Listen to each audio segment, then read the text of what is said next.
have to deal with Indiana moving forward. They're not going anywhere. Right. So I guess that's the part that, I don't know. I lean toward Nuno in terms of things needing to change in order for this team to get to where they want to go. Pat. Can we stop showing Halliburton's dad, please? I don't need to see John Halliburton sitting up in the box with 5 minutes left in a huge game. I don't care. I don't care about what John Halliburton was doing.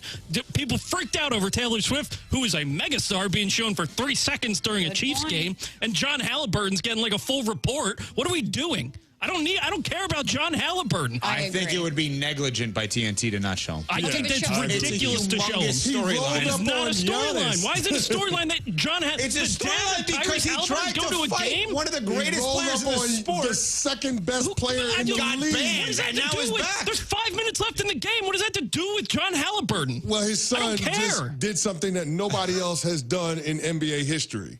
Yeah, so show Tyrese. We're on Sportsmanlike, presented by Progressive. The playoffs are in full swing, and you can get in on all the action at ESPN Bet Sportsbook. Go from tracking the latest game-changing moments to placing bets in just a few taps. Right now, new customers can get $100 in bonus bets when you make your first $10 wager. Download the ESPN Bet Sportsbook app and sign up with promo code USL to get started today. Must be 21 or older. Gambling problem? Call 1-800-GAMBLER. Terms and conditions apply. See app for details. Offer not available in New York. Evan Cohen here. Picking a place to build a life is a lot like selecting a draft pick. Make a decision that will set you up for long-term success. Pick Wisconsin. In Wisconsin, you'll find dynamic career opportunities, beautiful seasons, affordable living, and legendary weekends. From its high quality of life and great schools to its fine arts, culinary, and pro sports scenes, Wisconsin gives you so much to look forward to. That's why you should pick Wisconsin. Learn more about making Wisconsin your home. Visit pickwisconsin.com.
7 o'clock in St. Louis, you're listening to TMA. It's presented to you by Brown and Crouppen, and we welcome you into a program that solicits your involvement. Tim McKernan, Doug Vaughn with you on the program. Martin Kilcoyne vacationing in the Hamptons.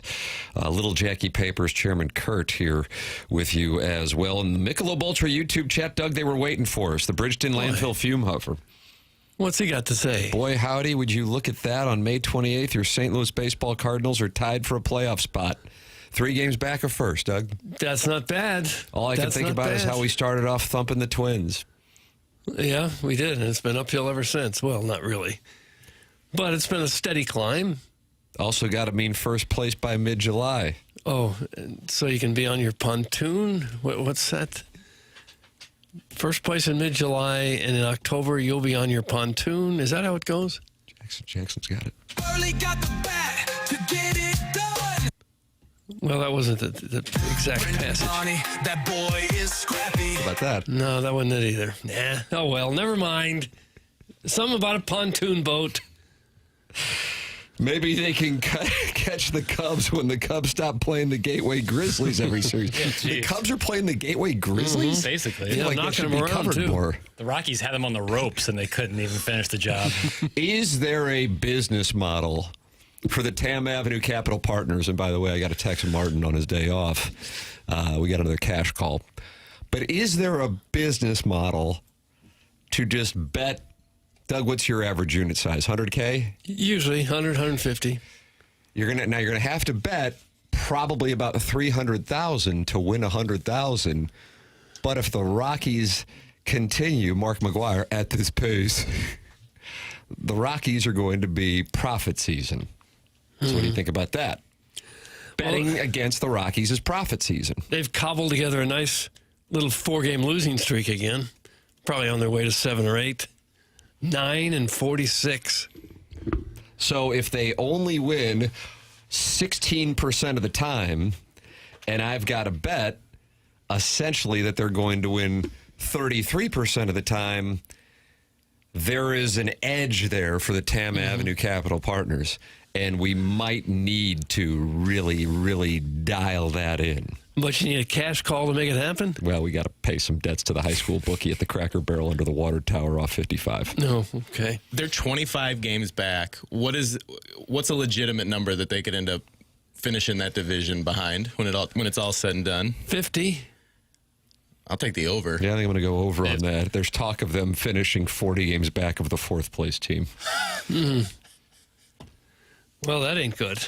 They got it bad, and that ain't good. I just want to let it be known, however, that baseball's economics are just fine, and pay no attention, because it's alarming that the Pirates are in last place, or the Rockies are in last place, or the Marlins are in last place, or the A's are in last place, or the White Sox are in last place. You could have never guessed that. No, White Sox are only 18 and a half back, though, so don't count them out. Thank you. I need them to win 53 games, or else I'm going to have to text Martin again about getting some money over to me because I got to meet this guy. Gosh, his phone's ringing off the hook for cash. Who do you think's out there rooting for the A's? Like, go up to them. Fans of Sacramento now that Light the Beam's done. But, like, even them, like, they know this is just a rental, if that. And it's not like it's a good rental. Like, who are you walking up to today who's like, yes, I am a big athletics fan? No. Despite the city which way they play in. They're buzzing in Las Vegas. Yeah, they'll be excited there. It'll turn around when they get there, I bet. Good morning, Tim. You're looking like a delicious snack this morning. That's from Man Love. You can text in 314-399-9646. Yesterday, Chairman Kurt, we were complimented for our appearance. We had a couple of presentations for Sound Story, and Chairman Kurt was said to be looking like he was communicating with astronauts on the moon. From Houston, the Houston Space Center. White shirt. Sleeves rolled up. I don't know if you noticed. Black tie. They got to me. I changed my glasses before the presentation is that yesterday. what they got to you? Never let them get to you. Look at Jackson. Look at me. Shining example. But what we were doing a couple of presentations in the area, and Joe Buck joined us. And I was under the impression that Chairman Kurt had met Joe before. And we're walking up. Joe and I are walking in. And I said, oh, here's Chairman Kurt. And Chairman Kurt did not express joy to be meeting Joe, Doug, rather the other way around. What did Joe Buck say when he met you? I believe he told me it was like meeting one of his heroes. How about that? Really? Yeah. Joe Really? Buck is a Chairman Kurt Lemming. Is he Joe really? Buck is a Chairman Kurt Lemming. What did he like about your game? I'm not sure. I don't know if he saw any of the TikToks from back in the day. That kind Probably what it was. Yeah. I don't know. Maybe it was that story about the girl at the Alabama game that got him. I'm not sure. Yeah. I haven't had a whole lot of moments on 101. But I played it cool on the inside because I texted you. I was geeking out pretty hard meeting Joe, but were you I really? played it cool. I kept it playa. Nice. You kept it playa. You like that, Doug? You ever I use don't that like phrase? it. No, I kept it playa. Jackson, do you know? No more Belle Biv DeVoe. How about that?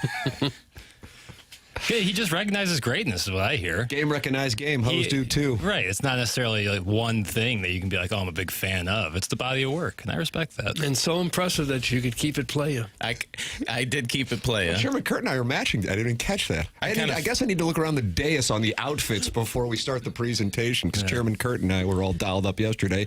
Doug and Jackson were wearing their TMA hoodies yesterday. Today, Jackson, you're wearing a This is a TMA. classic. That's a Run TMA. Yeah, this is a classic. I get a lot of comments about this one. TMASTLshop.com if you're interested in that. In addition to the one that I'm wearing, for those of you viewing on YouTube, youtube.com/TMASTL, the Michelob Ultra YouTube chat. Doug, coming up on today's program, Greg Warren, St. Louis finest comedian. Gonna be in Pride of studio. Kirkwood High. Pride of Kirkwood High. Pioneer proud.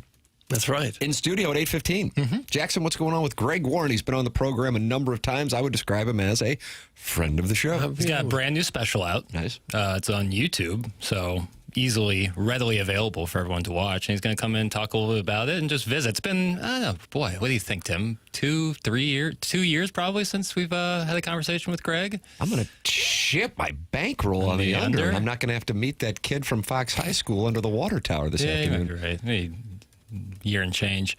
But love talking with Greg. New York Times just reviewed his new special. They enjoyed it. So looking forward to talking over with Greg Warren. And love coming in. Love seeing him in studio, too. So he'll be in studio at 8:15. Adam Wainwright on the program on the Stiefel dossier. Doug, he'll be with us at 9 o'clock. And you can ask him about the importance of winning a series. And I have a feeling he's going to talk right down to you. Oh, sure. They'll all say, oh, it's huge. It's great. It's big. I'm going to go buck swope It on isn't. you real quick, Doug. Okay. April 26, 2023, the last time Greg Warren was on the show. And what was the over-under? Did I say 2 years since he's been on? I think so. Yeah. Well, So it's been over 2 years. Don't feel real confident about that. I thought I said it's Two been tree? about 2 I years. thought you said, yeah. Did I say 2 tree? Yeah. All right. Well, That's the problem. And now is my bookie over at Fox High School going to count that as a win for me? And if not, I might need to text Martin again about another cash call. well, that's the good thing is now, like before you text Martin about the cash call, just run it up because you're having the cash call regardless. Uh-oh, I woke up bricked up again. Doug, you're going to help a friend in need. That's from Shrimply Pibbles, who's sending in pictures of his wife with a local television reporter. I am a bad boy, and I'm testing things. I don't know. I don't have enough street cred to know what bricked up means. Put that off. Yep, that'll be in the You'll hear that Friday at 8:45 I know. as we broadcast live from Oak Valley for the Dotem. Doug, are you playing in the Dotem or are you not? I'm not sure. I don't know. Bring my clubs. If there's a spot, I'll try to get in there somewhere. I thought I you were don't know. playing with the great Greg Vaughn, who's a wonderful ball striker. I thought he was too, but now I think he's just working one of the holes with the sponsors. Got it. He and Mark Hanna. Mark Hanover Greenwell Strategy Yeah. sponsor of the 9 o'clock Yeah. hour, who's a delightful gentleman and a life Sherpa. So I'll be ready to go, and if there's not a spot, I'll be fine, just hanging out. I bet somebody who's playing is going to say, you're out. Probably hipster Tower Grove South is out, and they're going to kick him out and bring you in. We got a chance to Well, play I with don't Doug. Denim golf's out. Doug Vaughn's in. I can't wear denim. There'll still be people wearing jeans, right? That never Only really the best bothered players. me. Does it really bother you if someone's wearing jeans when Jackson's they play got a golf? problem with it. I don't. Problem. Yeah, you know what? I do have a problem with it. Why?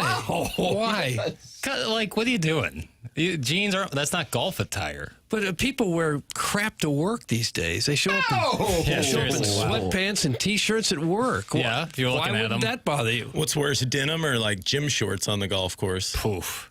Wow, this guy just got put to the test. Well, there's some gym shorts that, like, if you're wearing your golf shirt untucked, it isn't like all that different from wearing golf shorts, but denim is so obvious, and we're like tucking it in. Man, if you're going after the hipster at Tower Grove South, you're going to have to come through me. I love the hipster at Tower Grove South. He's a good dude. Just seems like the golf course where you're out there just having a good time. That's an odd place to draw the line on how people need to be dressing when the line doesn't seem to be drawn anywhere else. No, you're making some good points. You wear whatever the hell you want to wear everywhere these days, except the golf course where all of a sudden we got our nose in the air. Jackson is going to be monitoring the players tomorrow for collared shirts. This is 2 days in a row that you've questioned people's wardrobes. I know, and I dress like I'm in the 8th grade, so it's tough for me to be like, I'm right message, wrong messenger. I just think it's also denim is a restrictive fabric. You know, I don't know if you're going to get a full turn in a. Sometimes they have that new stretch fabric. Oh boy, it's breathable. No doubt. If you're sweating in denim, that's it's brutal. That's rough too. Yeah, but it's going to be temperate. So maybe we'll see some denim. I won't judge. I won't judge. A lot of the players now are going to wear denim to try to tilt you and get you off your game. I think it would be a prudent move for a whole team to wear denim. Who are you playing with tomorrow? My father. Doug, that's Jeff Burkett, and he calls into the show all drunk from a bar. Bricked up? No. Jesus. This has got I'm going to have to Google bricked up, I guess. I would do that on your phone. Oh, no. Not on the Hubbard machine. No, my father will be there. He'll be going low. My cousin, he's a ball striker. Is he really a ball striker? Big hitter. He played college baseball. He's a big hitter. Does he know where it's going, though?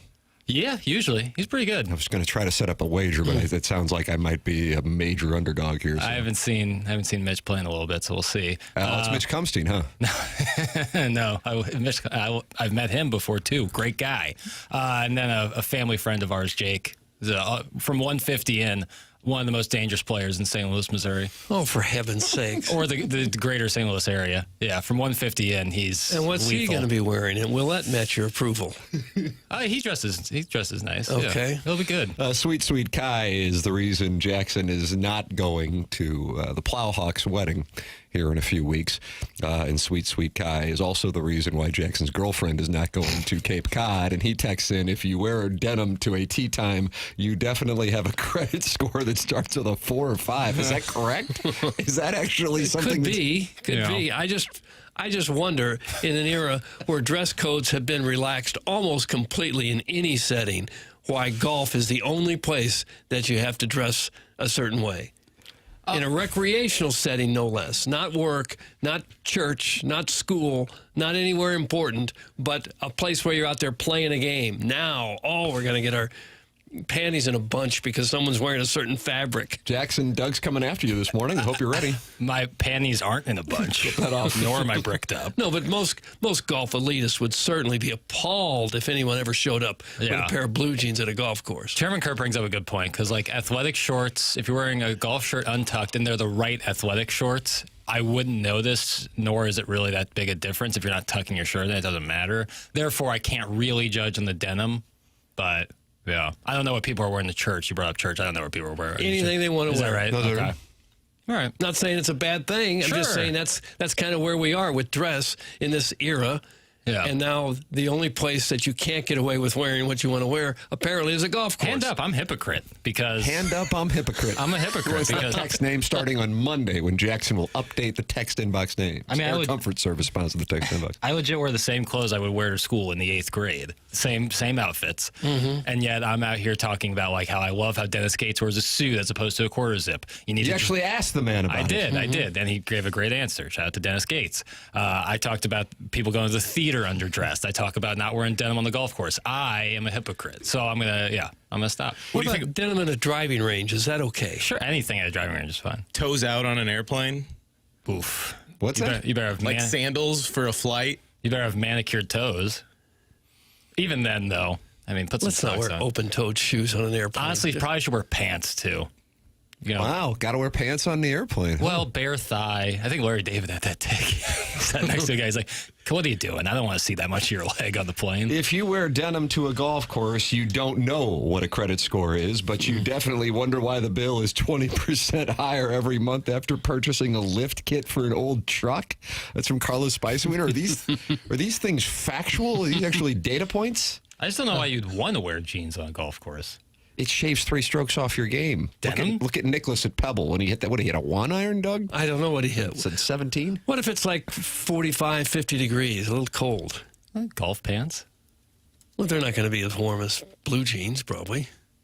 Yeah. You wear a long john under the pants. Honestly, if it's 40 degrees, you probably shouldn't be out there ball striking. That's Jackson's favorite texter is Harrison's brother, Master. He puts him on his list in George Washington's spot. Yep. And he says, if you don't tuck your shirt in on the course, you're a complete oosier and should be removed from the course. Of course. Is that the kind of policy you're going to have intact at the Dotem, presented by Michelob Ultra, tomorrow and Friday at Oak Valley Golf Course and Resort? Hello again, everybody. No, absolutely not. Untucked is fine by me. I prefer it, honestly. But if somebody shows up in jeans, you're going to ask them to be removed by Hubbard Security.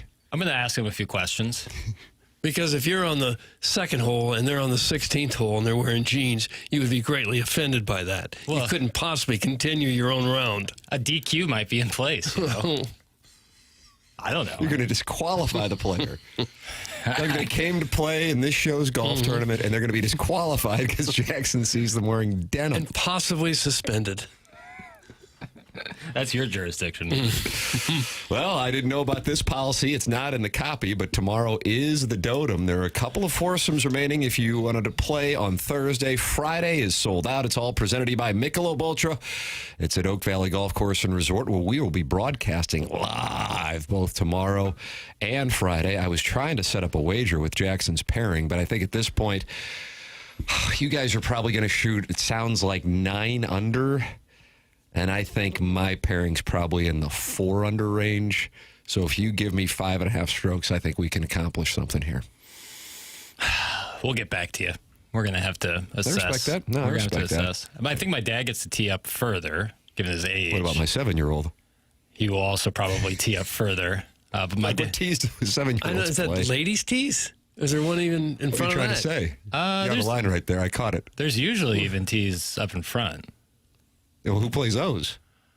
I think 7-year-olds. I think it's 7-year-old tees. I think that's precisely who would play from up there.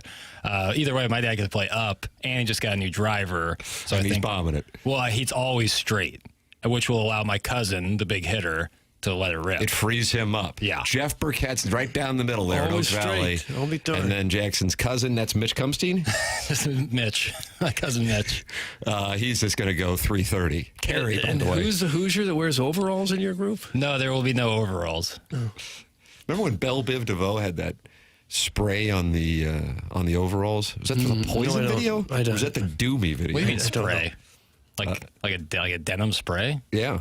That was airbrushing. To like what? That was all the rage. You didn't have airbrushing at Horton Watkins? Okay, I thought you guys were wealthy. I thought you meant just to like starch it up. So it's like painting. Spray and starch. Well, yeah, so like really stiffen it. No, okay, so it's airbrush, like Ed Hardy kind of pre-Ed Hardy. No, it wasn't as nice as that. No bedazzles. If you go to the festivities tomorrow, complimentary breakfast from Donut Drive and Doug. They're going to fatten up for the slaughter tomorrow. Oh boy, they will be heavy. Lunch from Lee's Famous Recipe Chicken, right when those donuts start settling in, because at that point you've laid a base. Yep. Now you start to wash it down with some Lee's Famous Recipe Chicken. I'd like a whole fryer, please.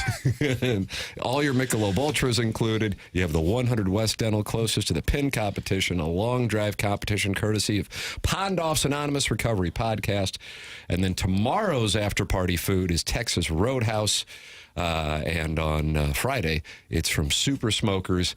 And tomorrow, I believe it's Andy Banker who will be joining us. And on Friday, it's Bob Ramsey who will be joining us as our charity partner is the St. Louis Hero Network in honor of the late, great Brian McKenna, his cousin, or his nephew, who Martin had on Sports Final last night on the 2 Fox.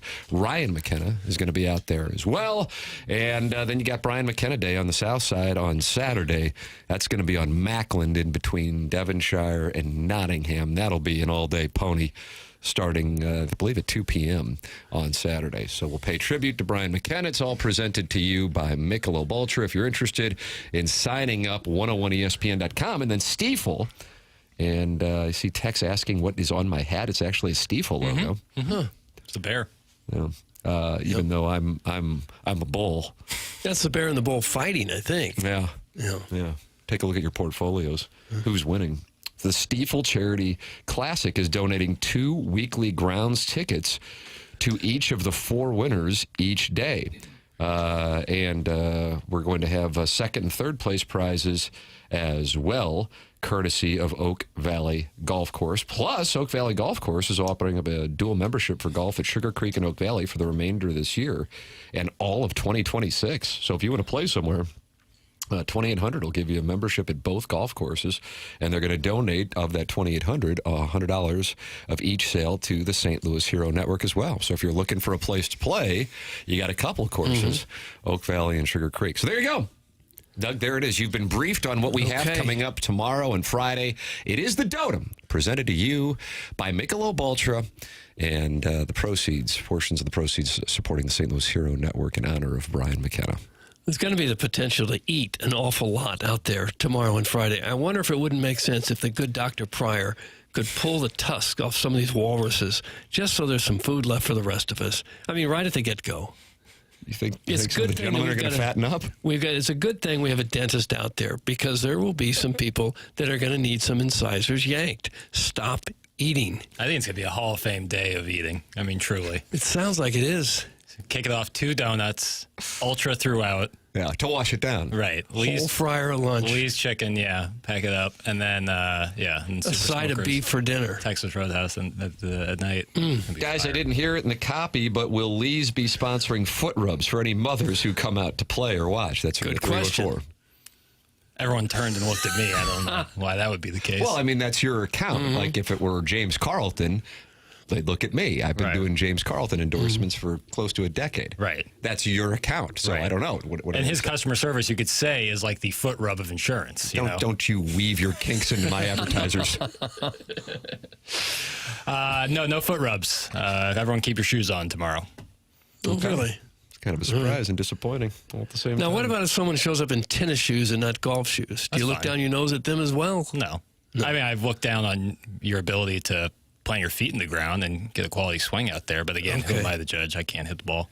How about street shoes? What does that mean? Like hard-soled? Yeah, like wingtips or something. You'd see that in old basketball gyms where it says, like, no hard-sole shoes. 1955. Didn't even make hard-sole. Where are you buying hard-sole shoes? People running up and down with boondockers on. Yeah, you can wear whatever you want. I'm not going to judge. Okay. I think it would actually behoove somebody. It'd really make me laugh if someone showed up in denim, maybe an Ed Hardy long sleeve, skin tight. And turns out to be a +5 handicap and is dunking on you. That would be awesome. That would be super cool. Got this text from the 618. A guy in blue jeans won all kinds of money at the Turkey Day tournament at Annbriar last time I played it. Take that, Jackson. I love Annbriar. That's a great, what'd you call it, a great track? Is that what you would call it? I never say track. Waterloo I say is kind of like the hidden oasis of golf in the St. Louis metro area. What's the other course over there? I got Acorns out there. I got Mystic Oaks, Waterloo Country Club, and then Annbriar. Country Club. All right, they're active in the Michelob Ultra YouTube chat. Sherman Kurt shows up on the dais, and they come flocking. Now that they know that Joe Buck is a Chairman Kurt lemming. Okay. That's street cred right there. You ought to put that on whatever your app that you're using file. You know, the headline. What are you using your nephew as a prop? And then you can say Joe Buck's favorite on-air personality. Damn, I should have got a pick yesterday. Your favorite broadcaster's favorite broadcaster. That's right. You and Chapel Roan. I asked him. We were walking in the lobby at the second location. I said, "Do you really listen to this?" He said, "Yeah, absolutely." I thought maybe that was just a little bit of a shtick, but he sounds like he listens. Oh no, no, he truly is a passionate Cardinal fan. Passionate. And we'll text quite a bit throughout the week about your Fighting Redbirds, Doug, who said, "Hello, Orioles, we're still mad about you leaving St. Louis. Low so many years ago. I'm not over it." Yeah, and we're going to exact some revenge. And that's exactly what those Redbirds did last night. Nolan Arenado, how do you do? Oh, back-to-back triples from the young birds. Fine by me. Hello again, everybody. Think of all those good years we missed with the Orioles. Jim Palmer and Brooks Robinson. Brooks Robinson could have played here. Gus Triandos. We missed Gus Triandos' career. We did get Tito Landrum, though. Yeah. But it would have been great to have him playing with the Browns and then coming back to St. Louis with the Cardinals. 85 World Series hero, Tito Landrum. Am I right on that? Was he the hero? Well, they lost the thing, so I don't think there was a big hero. I don't recognize the loss. We're still doing the Red Sox hat thing, huh? That's from I Don't Know the Years, Tim, in the Michelob Ultra YouTube chat, and that's critical of Chairman Kurt. Yeah, we're going to rock the. I paid top dollar for this hat. We're going to get some wear out of it. And you have a lady friend up that way. I got a friend up in Boston. Okay. Yeah. Look at this guy. Southie? What does that mean? I know the That's term. a neighborhood. It's like if I say Ladue, it's a neighborhood. I don't believe Southie is the neighborhood. I think I was in Lowell. I don't really know the geography of the area, but I was in Lowell. Lowell, Massachusetts. Okay. Yeah. Are we even going to talk about city at all? Doug, that's from Big Tough, and most of his texts start with, yeah. Okay. Yesterday at 8:57, he said, yeah. Isn't this a damn sports show? Well, at times it is. Times it isn't. Yep. All right, Doug, you're going to break down the Cardinals and Orioles and also give your perspective on what went wrong with City and their second coach in a matter of 12 months, and now it's on to the third. Okay. I know you had kind of an essay. Strong opinions on what went wrong with City. So you're going to hear Doug's strong opinions coming up. Okay. Is TMA. The program is presented to you by Brown and Crouppen here on 101 ESPN and the TMA STL YouTube channel.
The Cubbies are going tra-la, tra-la. Don't count on the Mets, tra-la, tra-la. The Cardinals are coming, tra-la, tra-la. The Cubbies are saying the flags in the bag. The Cardinals are winning, it's too soon to brag. But when it's all over and October's here, Alberta will win it, 'cause this is our year. Look out, because we're swinging our clubs. Beware you Mets, don't make any bets. We're drinking a beer, 'cause this is the year. The Cardinals are coming. Tra-la-la-la-la-la. Oh, jazz flute. Well, they were playing this in Baltimore last night, as the Cardinals are indeed coming. Tra-la, tra-la. Doug, what a comeback win it was for the Redbirds. Nice little W. Pretty good, not great starting pitching from Palante. Kept them in it. One bad pitch, really. Yeah. And 3 1/3 scoreless relief from 3 different relievers. It's a good outing. Nice win. But because the Cubs are getting to play the Gateway Grizzlies, the texters say? Mm-hmm. Damn it if they didn't have them right there. It was an extra inning W for the Cubs. So the Cardinals remain 3 back, but they are 31-24 on the season after the win last night. Nolan Arenado going yard, back-to-back triples from Gorman and Walker. Gorman hit another ball hard, but right back at the pitcher, so that was a bad beat in that capacity. But the Cardinals get the win. Here is the call of Nolan Arenado's go-ahead home run in the 8th. No, it hit the lever pail. Otto. He hits one high in the air toward left. That's headed for the bird bath, and it is gone. Arenado with an ambush, and the Cardinals lead it 5-4. Well, Nolan Arenado has been up there hacking today. It's been first pitch swinging pretty much every single at-bat. He does it again. A slider that catches some of the plate, and he catches his 6th home run of the season to give the Cardinals the lead. Base hit. Yeah, that was a knock right there. Good piece of hitting, you could just tell. No, it's not a good piece of hitting when you hit one in the seats. Into the bird bath. Absolutely not. Only an opposite field single is a nice piece of hitting. That's it. How is Pestis feeling about his prediction of 95 wins? I would imagine he's probably on hold. Is he on hold? Yeah. Is he really? Yeah. Oh, wow. Okay, I guess I'll go right to him. That was Maybe just a we should text ask from him. Bourbon Bob. Good morning, Pestis. Pestis? Yeah, I'm here. Okay. What's on your mind? How we doing this morning, gentlemen? Just fine. How are you down in Festus? I'm doing great down here. Hey, Doug, how you feeling this morning? Well, I'm feeling fine, thank you. Good. Circle. If you remember the beginning of the year, what did I tell you? You said the Cardinals would win between 90 and 95 games. Okay, take a look at where they're at right now. I'm looking. Right yeah. on pace. No, pace to win about, what, They 91? are right on pace. Mm-hmm. How did you know this was happening? Yeah, what did you know? Grandma Johan. I've been a Cardinal fan for 62 years. I don't give up on this team no matter what. Well, what You was it just about gotta it have that you faith. liked? What did you like about it so much there at the beginning when so many people didn't think they had much of a chance? Spring training, Spring when the training. young boys were playing. Okay. I told you, let the young boys play and let them have their way, and they will play beyond the beliefs. Okay. Well, that's what's happening for sure. You must That be is happy what's with this happening. ball club. Oh, yes. I am very happy with this ball club. You made your way up to any games this year, Pestis? No, I'm blind, so I don't go to the games. Not even for like the crack of the bat? I like the crack of the bat. The more the bat cracks, the more I like it. Yeah, that's true. Amen. As long as it's our Redbirds. There it is right there. It is You right just there. heard it Yeah. right there. We're going to be down in your territory the next couple of days with our golf tournament. Yes, I know. You're going to be down here with the Dotem, That's right. which is a very worthy cause. Amen, brother. And those people who have not signed up for it and can play tomorrow, fill in those spots and take them so you won't have to worry about everything and you can get everything done. Yeah, that'd be nice. What a gesture. The cause deserves it. Amen. St. Louis Hero Network is the cause, and we'll be joined by some members of the St. Louis Hero Network tomorrow from Oak Valley Golf Course. So you ought to have the missus bring you over to the program so we could meet you in person. Which program? Our program. Or maybe... You mean up in the office? Doug? Well, we'll be at the golf course. Course, so we're only a few minutes away from you. If I know my geography. Yeah, but my wife isn't familiar with those areas, and if she ain't familiar with them, she don't want to travel there because her directions sometimes are not the best in the world. Yeah. Okay. What if I get you an Uber? How about that? No, I don't trust Ubers, and there's a reason why. Yeah. I got called one morning, and they said, "This is Uber. Would you like to drive for us?" And I'm blind. Clip that off. We can use that for a commercial. And I said, "Yeah." I said, "Yeah, but how many insurance policies are you going to fill out for people I hit?" It was a reasonable question. Estes, you think Stevie Wonder's really blind? I know he is. How do you know? I know it for a fact. I grew up in the Gaslight, St. Louis area when Stevie Wonder and them used to play up in that area. And when I was young, and as a kid, my mom used to be able to get passes to some of the shows. I got to see Stevie Wonder 3 or 4 times. I know darn good and well he's blind. All right, Doug. There it is. That's Pestis's perspective on Stevie Wonder. Pestis, we appreciate the information. So many people wagered when you said the Cardinals would 90 to 95 wins, and they're currently on pace, Doug, for 91 wins. How about this guy? He knows his ball, I guess. He sure does. Thank you, Pestis.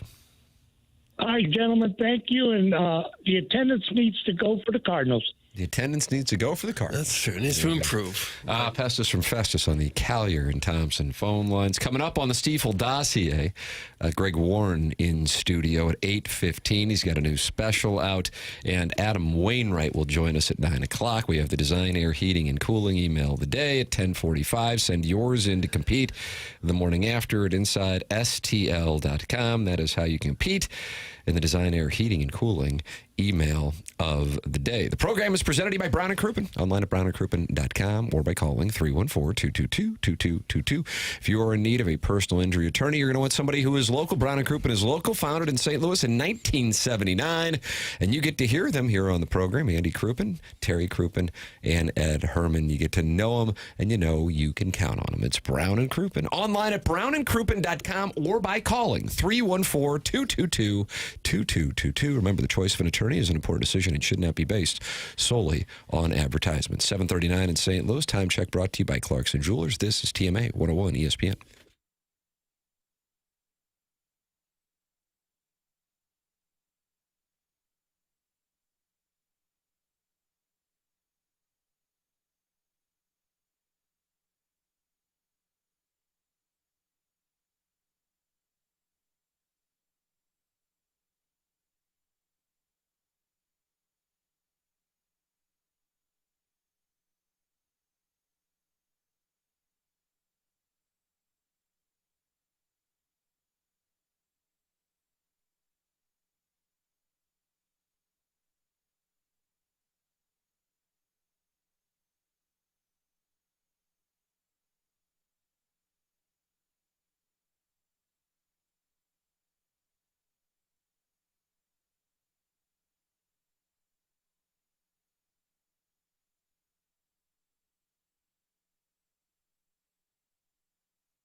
This is Jackson with a Sports Center update, driven by Johnny Wandoff Chevrolet and Johnny Wandoff Autoplex. The Cardinals win yesterday, and they go for the important series win against the Orioles today. It's a 5:35 first pitch for the Cardinals. Miles Michaelis toeing the slab for the Redbirds.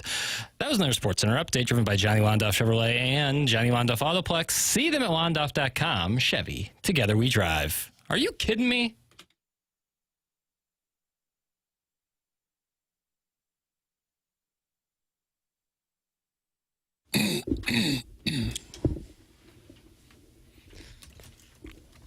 Doug, I was leaving work. I think it was 2014, maybe? No, I don't know the years, Tim. And inside STL's rankings of best CEOs in St. Louis, the number one CEO. Of course, I'm not leaving until 7 o'clock. And walking out of our office at 19th and Locust in downtown St. Louis. And you know who was walking into the building to go to the restaurant, Jim Edmonds' old restaurant there? I'm going to need initials. You're listening to her voice right now. Barbara Streisand? Babs? Here? I don't know who this is. Smooth Operator, 1985. Sade? Yes! Okay. Just hanging out at 19th and Locust. Really? It's pretty unbelievable. And you would recognize her just out of the blue. Yeah.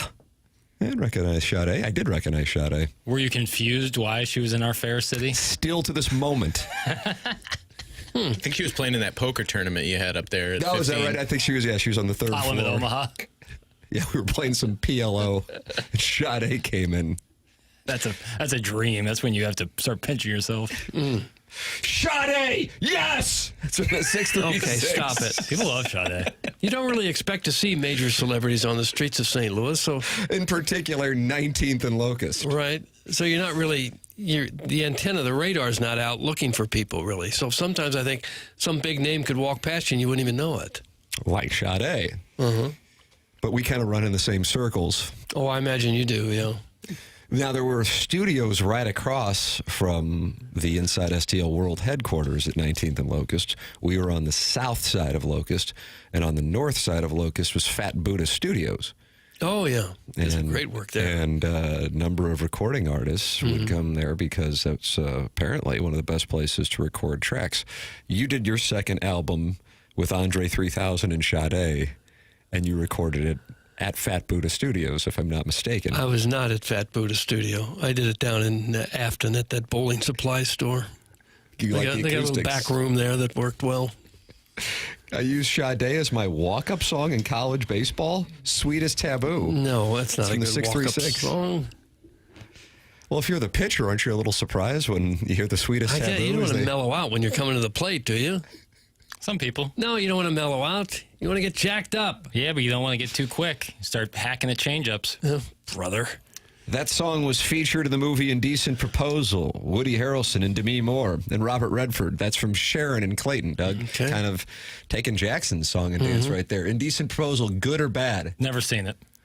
Oh! Isn't that like the ultimate cuckold movie? Clip that off. Wouldn't it be? Forgetting Sarah Marshall is tough for old Jason Segel. Yeah, and he didn't receive $1 million from Robert Redford in order to be cucked. No, certainly not. Russell Brand was really giving it to him there. It's my favorite movie of all time. Not a bad call. I just saw Sheila E. on the Metrolink. That's from Drinking with Kevin in Wright City. I don't think you did. Play the damn drum, Jackson! That's from Yasiel the Boy Puig, yes. Sorry, I was doing something else. Here, give me a moment. Doug Nick's highlights are over there right now. If you want those. But the TV went down. Got it. All right, here you go. Welcome to the Bonita Show. I am here at Fat Buddha Studio, where we're going to record Joshua today. I'm with the singer, hip-hop artist, Joshua. Joshua, say hi to the world. What's up, world? Oh, brother. And Doug, you would have preferred there, considering it wasn't live, that once she stumbled over. If it's the first sentence and you stumble, just start over. Say, wait, let's start over again. And just get it right. How can you be so sure it wasn't live? Where would it be going out live to? Well, believe it or not, this thing's going out live to people. True. That's more stunning than anything. And Benita has a wonderful program. She just stumbled, and I would imagine that if you're sitting next to Joshua, you'd be a little nervous as well. What a world. 314-399-9646, Air Comfort Service. Text inbox. That's how you can participate. You can call in like Pestis from Festus. Callier and Thompson phone lines, 314-974-0101. And you got the Michelob Ultra YouTube chat where Big Blonde Dan's in there talking to Tiny Pee-Pee, also Rich Pee-Pee, and Cucky the Dwarf. They're all in there, Doug, and you can go in there too. 190 friends have gathered this morning to watch the program and talk it over throughout the course. That's youtube.com/TMASTL. Doug, you have a passionate take on City that you wanted to get off your chest, and the audience has been waiting, so here it is. I don't want to have to say I told you so, but I didn't feel like Mellberg was a good fit, despite his success with IF Broman Pajkarna in Sweden. The style they played there won't cut it in this man's MLS. Yes, he'd had success with the Danish side Fremad Amager and also the Swedish club Helsingborgs, but it's a different game here, and you got to ratchet it up.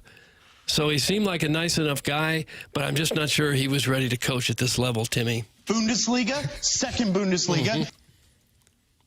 And so now we get Critchley, and we'll see if he can do better. And they love it in St. Louis. Yeah. Well, I hope they do. David Critchley's a new man in charge.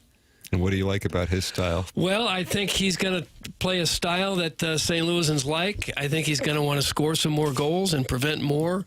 I think he's going to demand good goalkeeping from Roman Burkett, and I think that he's going to try to limit the turnovers. Oh, baby! That's what separates him from a lot of other coaches. And if he can implement that style, I think we'll see an improved club, Timmy. Now, I don't know the circumstances at all, but they don't matter, and I'm going to tell you why. Okay. New coach bump? I would expect the club to get a new coach bump, which means they might score a goal over the next 2-3 games. That indeed would be a bump. Guys, it sounds like Doug discovered ChatGPT. Yeah. That's from the Jefferson Barracks Gigolo. Roman Burkett! I do enjoy the play-by-play guy. Joey Zanaboni, the pride of St. Gabriel's and St. Louis U High. Did everybody go to St. Gabriel's? Yes. Everyone in South City goes to the same school. They want to win basketball tournaments. Well, they want to go to Alabama to win national championships. They want to go to St. Gabriel's to win grade school championships. Okay. Show some respect. Because that is the highlight of anyone's athletic career, is trying to get that 5th grade basketball tournament championship. That hits close to home. What's the Gabe's mascot again? Gators? Yeah, Gators. Nice. Chomp, chomp. The St. Gabe's Gators. Right. Love alliteration. Can't get enough of alliteration. Greg Warren's going to be in studio here coming up on the Stiefel Dossier, 8:15.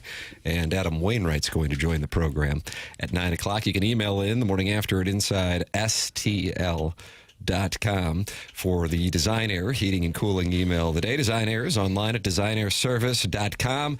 And finally, we have summer weather coming to St. Louis. Doug, have you taken a gander at the forecast? I have, yeah. It's going to warm next week, looking possibly just glorious. Upper 80s, low 90s. My goodness, after the garbage winter weather, flooding in November, frozen tundra in January, the rain, record-setting rain in April, the storms in May. Finally, albeit in June, we finally get summer weather in St. Louis. So that means your HVAC guy has to be Seth Goldcamp, because he's going to take great care of you with no upselling. It's Design Air Heating and Cooling. Seth and his team, the longest-running sponsor on TMA going back a decade. Doug's a client. I'm a client. It's Design Air Heating and Cooling online at designairservice.com. Martin Kilcoyne's a client as well, and Gary Kornfeld, who made the mistake of cutting me at St. Louis U High, and I know that's kept him up. He regrets it. At night. Yeah, just texted me and sent me a picture, and he said, I'm down here at SLU trying to teach driver's ed, 46-year driver's ed with Gary Kornfeld, by the way, and look who I bumped into, and sure enough. Sade. No, not Sade. Oh. She was all over town. Martin Kilcoyne has infiltrated the fortress of the University High School. Okay. No cadets on campus. I thought that was a policy. You can sniff them out just as soon as they get close? I believe so. Gary Kornfeld has sent a picture, so I don't know what Martin's doing down there, but I don't like it at all. Sniff out a CBC grad. That's right. Boy's got too much CBC in him. Tim, I heard Olaf Melberg went to St. Gabe's. Any truth to the rumor that he'll be returning to the pitch to manage the 8th grade team? That's from little Tommy Tribbins, and he rides a tricycle out in the parking lot. He's 5-6 years old, but texts in the program, does a great job. I don't imagine Olaf will stoop to that level. Is that a promotion? MLS to St. Gabe's? It is not. Good promotion. You're right. That's exactly. Hello, world. I hear City sacked their footy coach. I wish Doug would take this MLS thing more seriously instead of just reading the Wikipedia.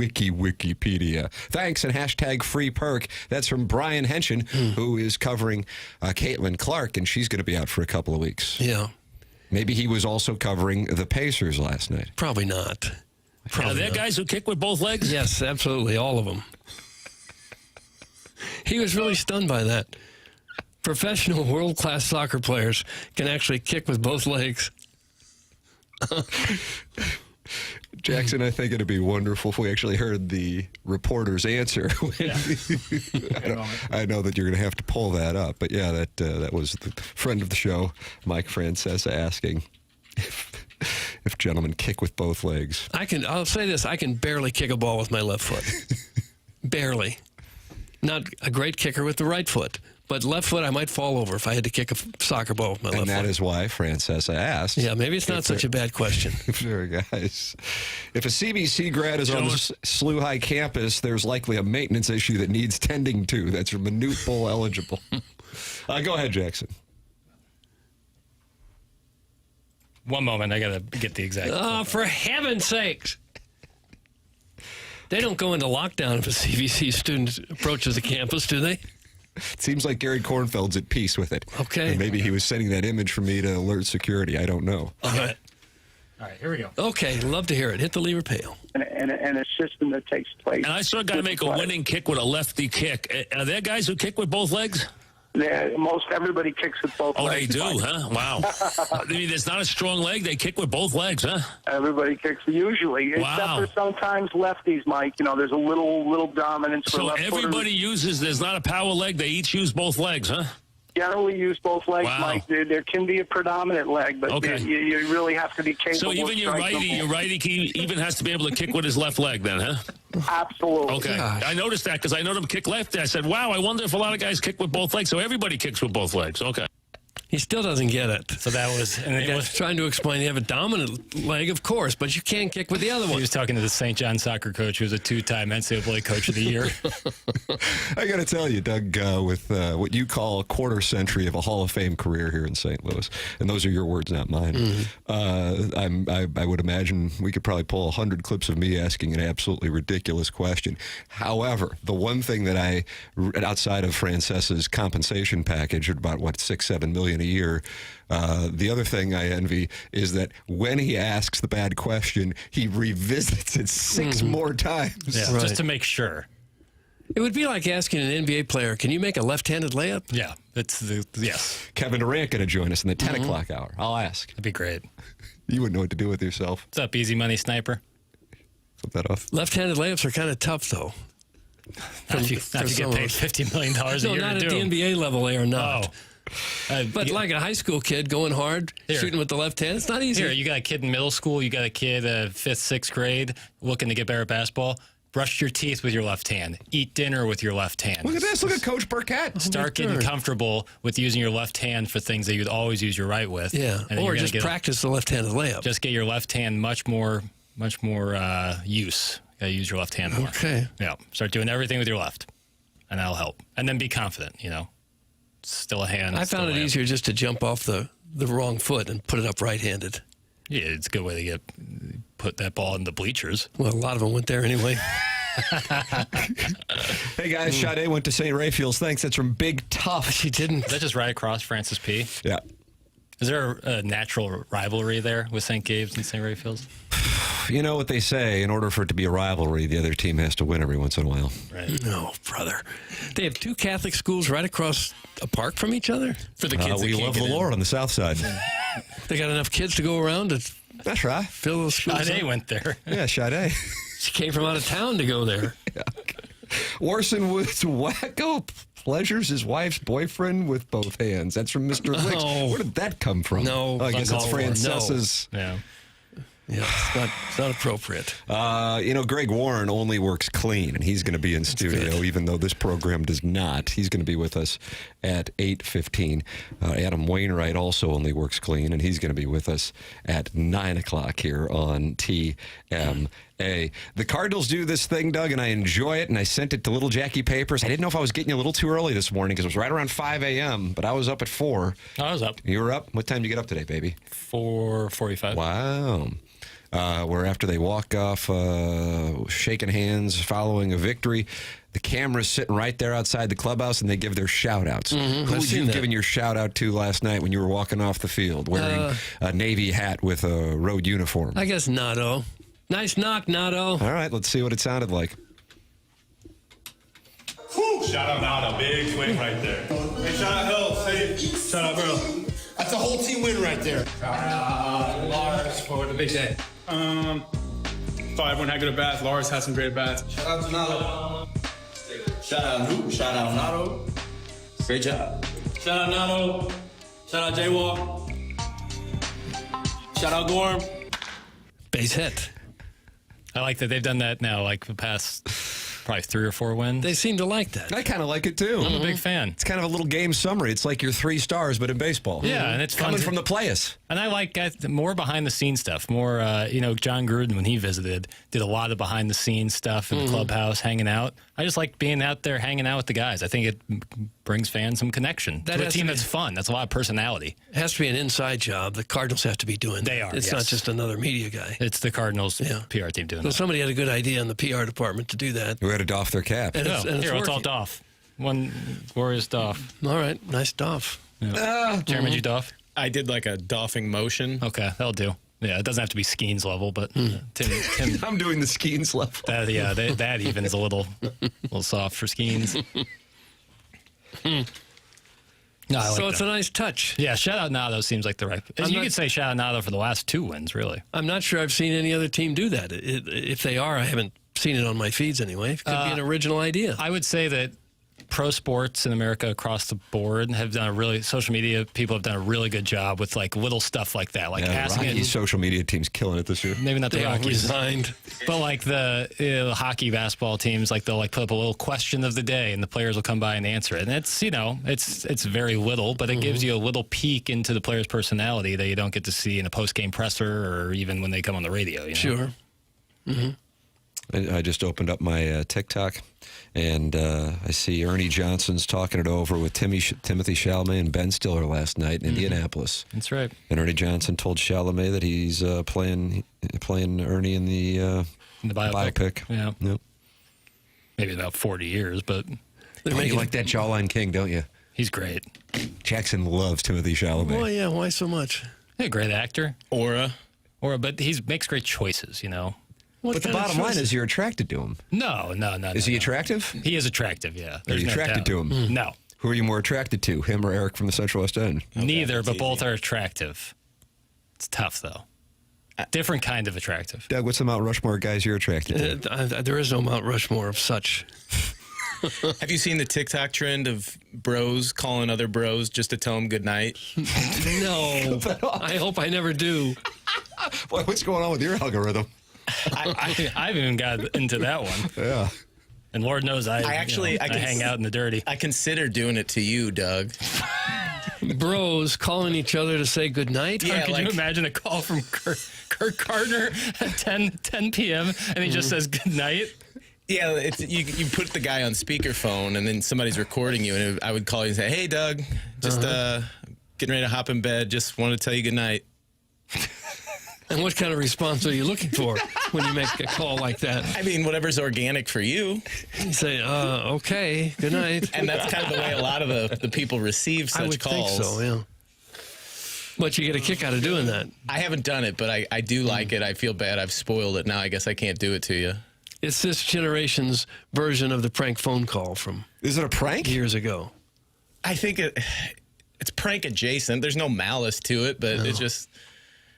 I think there needs to be more bros telling other bros good night. I don't know. We used to call bowling alleys and say, this is the bowling alley? Yeah. Can I rent shoes there? Oh, sure. Do you have 16-pound balls? Yes. Wow, what size jock you got? That's a ha-ha. The guy would slam the phone down. So you're going to do that tonight on your TikTok? I might do that. You know what? I bet Greg Warren's listening to this, and he's just taking all the material. He'll steal that one. He's stealing our material. That was a very popular Was it the prank. Jerky Boys? That was the name of the prank phone call guys? Well, they did it when I was a kid. We made calls like that. That was before the Jerky Boys. Okay. So apparently these guys call each other up and say sweet dreams. Do you have a problem with that? Yeah, there's a lot of that. Guess we got to get this audio. audio. Why would you do that? What's the problem with it? Well, you're bothering the other person. You get them before they... What do you hope happens? They tell you sweet dreams back. This is why I go on Do Not Disturb starting about 8:45. I'm all Do Not Disturb all I'm the calling time. you tonight, You Doug. can, you won't can go call through. me 100 times. Yeah, You're not getting through. It's not going through. I'm on Do Not Disturb. For reasons exactly like this. Tim, I'll call you later to say goodnight. That's Eric in the Central West End, and now Jackson's jealous of me. Imagining Doug in his black velvet jammies climbing into bed is almost too much to think about. That's from Big Tuft. Didn't Larry Nickel used to send Tim goodnight messages? Yes, I can confirm. I think he does that with anybody who follows him on Snapchat. And I never looked at my DMs on Snapchat until... I guess maybe the late, great Jay Randolph Jr. said, Larry's sending goodnight messages to everybody. And I go, let me see if I got one. And it turned out I had about 300 from the past year. Oh, my. You watched them all in a row. I did. Hey, Tim. Good night. Click. Well, I guess it's a nice gesture. It is a nice. Depending on who it's coming from. Now you're on board with the chairman's. Either it's a really nice gesture from a kind-hearted person, or it's a major smartass trying to get under your skin. Do you think Martin's I'll talk to you later, KW, of Snapchat. Do you think Martin's listening right now? Probably not. I think he's at the UI with Gary Cornfield. That's what it I looks might like. call him tonight and tell him good night. Yeah. Okay. He's on the air until like 11. Oh, good. So call about 12. Give him time to get home. And blow up his phone. Martin. Sweet dreams, man. I'll see you in a couple hours. Sharon in Clayton says it's not always true. Any one of your favorites gets past the Do Not Disturb. It doesn't apply to them. That's from Sharon in Clayton. I don't have any favorites. What about your lover? I mean, she gets right. You can set certain people get through. That's what Sharon in Clayton's saying. Oh, well, she said favorites. Yes, I have that. Kurt is not on that list. No offense. Wow. Okay. That's a moment right there, Doug. Well, Jackson wants that putt back. Clearly, it's warranted because I might be getting the call at 10 p.m. saying goodnight. Although I would appreciate it. I don't block anybody at night just for fear that I'm going to really get an important phone call at night. I'd rather wake up and find out about it. Get a good night's sleep. It's easy just to say, I don't want to talk to that guy and not answer it. God, my 3-year-old ran in last night. I thought, boy, my wife's just getting aggressive with this cuck situation. This guy's right next to me. No, it's just a 3-year-old. I mean, just doing like linebacker tackling drills, running into the bed. It was 4 a.m. That's why I was texting you TikTok videos at 5. 3-year-old comes running in. Like there's either an earthquake or there's a gentleman lover in here with us. Either way, I'm up.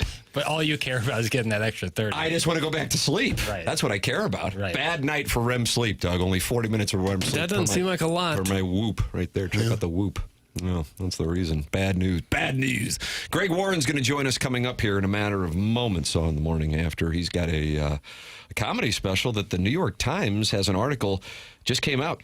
6 very different specials worth your time over Memorial Day weekend. And Greg Warren was listed there with Sarah Silverman. You're a big Mike Birbiglia guy, right? Oh, huge Birbiglia guy. Yeah. I have no idea.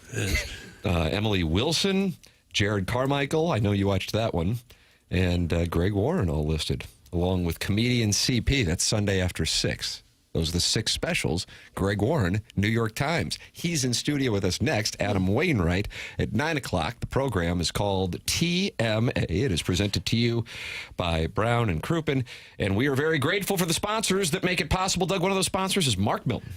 And he is there for you. If you ever should have any kind of problem with the IRS, he will take on the godforsaken tax man for you. That's what he does. If you have unfiled tax returns or tax liens, bank levies, maybe wage garnishments keeping you up at night, or heaven forbid you're facing IRS criminal investigation, these are serious legal problems, and you need a pro in your corner, and that pro is, of course, Mark Milton. You can contact him at stltaxlawyer.com.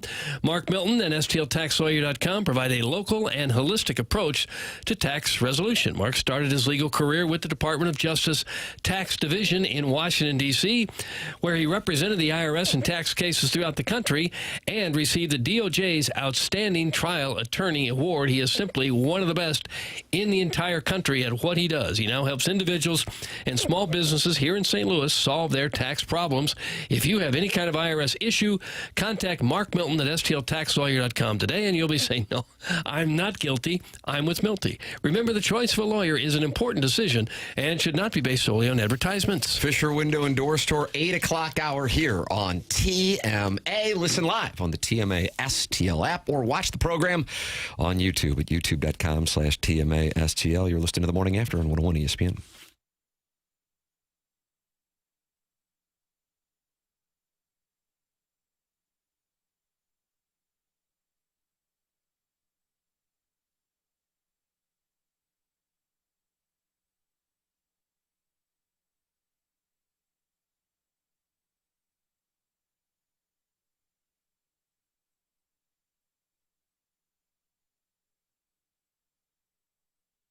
Tim McKernan here for Stewart's American Mortgage. If you're someone who is looking to purchase a home, a refinance, or if you're looking to consolidate some of your ugly credit card debt, maybe you don't know exactly what direction to go to do any of these things, let me make it easy for you. You call Stewie from Stewart's American Mortgage Corporation. The number is his personal cell phone. I've talked to him on this number. I can validate it. The number is 314-324-4440. That's 314-324-4440. If it's a new home you're looking to purchase, he will get you to the closing table fast. Try 10 days, and he'll get you the best interest rate possible. He also has the bagel loan that can help you out as well. What's the bagel loan? If you borrow $200,000 or more, there's no underwriting fees, no appraisal fees, no title fees, no lender fees, and no closing costs. Stewie's your guy, and he makes it easy. Any questions on rates, the industry, the trends, give Stewie a call. Call him directly on his personal cell phone, 314-324-4440, or you can Google the bagel loan.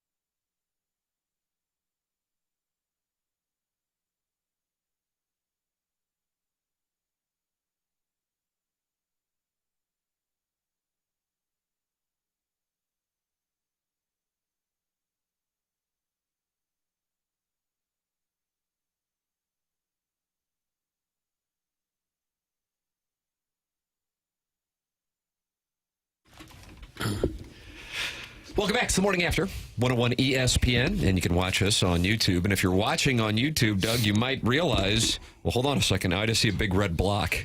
Oh, I don't realize anything then. This. You can't see that Greg Warren is in studio. I just fixed it. Jackson's experiencing a lot of hatred from the YouTube viewers, Greg. Oh, yeah? Yeah. I fixed it in that can't be 2 fun, seconds man. flat. These guys can be pretty vicious. I've found that out lately. Yeah, your special's on YouTube. Yeah. Welcome to the cauldron. Yeah. Yeah, I got some really nice comments, and I also got a lot about this guy's wearing eyeliner, and I'm paraphrasing. I'm paraphrasing. Yeah. I've gotten that since the 3rd grade, but really, the 3rd graders weren't as harsh as some of the YouTube comments. they were more understanding. Yeah, somebody said it's worse when they're on your side. The guy was like, who's the makeup artist, man? They massacred my boy's face. I'm like, no, dog, that's just my face. Like, I don't really know. Hurts. Yeah, it does, man. Yeah. Greg Warren is in studio with us here on TMA, friend of the program, and has a new special out. It is called The Champ. And Doug, there was a column leading into Memorial Day weekend in the New York Times with the headline, 6 very different specials worth your time on the long holiday weekend. Included Sarah Silverman's special, Mike Birbiglia's special, Jared Carmichael's special, and our guest in studio, the pride of Kirkwood High School, Greg Warren's special listed in there as well. How about that? That's big time stuff. Yeah, that was pretty cool, man. Yeah. That was awesome. That guy, I think he's just a fan because he reviewed my last special too. Yeah, I've had 2 specials reviewed in the New York Times. The St. Louis Post-Dispatch hasn't weighed in on either of those. Not that was a shot or anything. No. Do you see a big bump with that on Yeah, the does that YouTube I numbers? imagine it has to increase numbers because it links directly to your special. Yeah, I don't know. I mean, it's going well. It's going better than the last one. It's off to a good start, but it comes from so many different places. You never know. Is the metric as simple as views? Is it? Yeah. That's it? Yeah, There's it's nothing else views. to it now? Yeah. It doesn't even matter if it's funny. It's Anything that they'll watch. Yeah. No, I don't. I mean, I think, it works. If there's probably several views that are just somebody watching for 5 seconds or whatever, but that's okay. Yeah, that's fine too. Can't you do that yourself? Just watch and click off, and then let's not give away like secrets. That's the trades. You're talking trades now here with Greg. You can't Come on, do man. that. Sorry, people. There's a lot of people that think I'm a big deal out there. You know. So Nate Bargatze produced the special. What do we got going on here? You've had a friendship with him for a while, right? Yeah, he did my last one. I've known him for a while, and we sort of, similar in that they're both family friendly. He's making a little more money than I am right now. But, yeah, I just went to Europe with him for 3 weeks and opened for him over there. What was that experience? It was great, man. Yeah, it was. We went to the top of the Eiffel Tower, and that was terrifying. I'm afraid of heights. Same here. Do your palms start sweating when you go up the elevator and the whole deal? The elevator is okay. Anything enclosed, I don't really. But in the middle, you get out of one elevator to get another, and you have to be out. Like right now, anytime there's a palms railing, are perspiring right there. Yep. Yeah, anytime there's a railing, I don't care for it, and I feel the need to get real low. And there was these 2 really attractive French women that were, almost age appropriate, and they were just literally pointing at me and laughing. Like they were like, "No, look at him! No, seriously, he's scared." Like you were trembling. And how high up were you? I don't know. I mean, it's pretty far up there. Yeah. Is there used to be a restaurant up there. Is there still a cafe up there at the top? I don't think so. There's a restroom. I know that. Oh. Yeah. That was a big deal. That was almost worth it. Well, there used to be a restaurant up there, I think. I don't. Is that true? I think there's an office. I think the guy that built it had his office up there. Yeah. And they've preserved that. I don't remember a lot, Doug. I was terrified. Yeah, it's been a while since I've been there. The Eiffel Tower is 400 feet taller than the arch. So that's is that 1,023 or is that 1,063? I did a little estimating. I'll be candid with you. Gotcha. Yeah. Man, so you're 1,000. So, woo, yeah. Cats and dogs. I wouldn't do well with that. No, and then the elevator, Nate was pushed me. It was crowded, and he pushed me to the edge where you can see out of it. And his daughter, middle school daughter, jumped up and down. I'm not doing well with this. No, it was bad. Yeah. But you survived it. I made you it. Got through it. Made it through that. Okay. We went to the Louvre. Oh yeah. Yeah, saw the Mona Lisa. It's not very big, is it? Not very big. No. Asked some dumb questions. We had sort of a private tour, and Venus de Milo, the one without the arms. Mm-hmm. I think a couple of things. I asked if it was created without arms, which that's not the case. It was it was lost or damaged, and so that I didn't know that. No. And then that pyramid that you enter the Louvre, like it's made by that famous glass thing. Yeah, it's like a glass pyramid. Whenever they talk about the Louvre, most of what I know is from movies with Nick Cage in them, but or Tom Hanks. And I thought that was the Louvre, the pyramid thing. That's just the entrance. That's just the entrance. Yeah. It's the foyer of the Louvre. Yeah, it is. Yeah, I was like, what are all the buildings around the Louvre? And they're like, well, no, that's the Louvre. So it's pretty stupid. How does your material translate in Europe? Oh, they can't get enough of me, Tim. I mean, The French love the French. Warren. Yeah, it's me and Jerry Lewis. It's. But they understand English. You can tell jokes and they get the nuances and things. I think, like Norway was maybe the place where I thought it was still great, and they're Nate fans, so they know English. But Norway was maybe the most difficult. Obviously, the English-speaking countries, Dublin was fantastic, and Manchester. Yeah. The London audiences are a little more.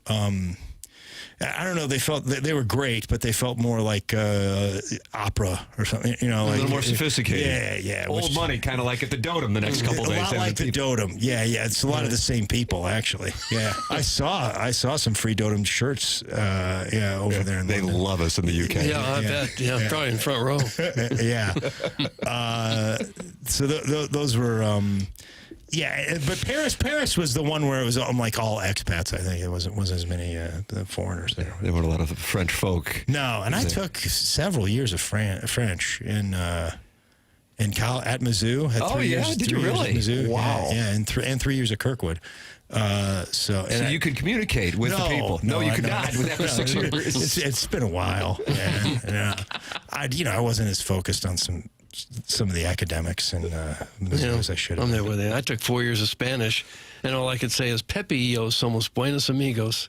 Me and Pepe are good friends. Yeah, that's That's about all I can say. Yeah. The pride moment for Kirkwood right there. Greg Warren is in studio with us here. 314-399-9646. That's how you can text in to the show. Air Comfort Service, sponsor of the text inbox, and the Michelob Ultra YouTube chat is active as the day is long. YouTube.com/TMASTL.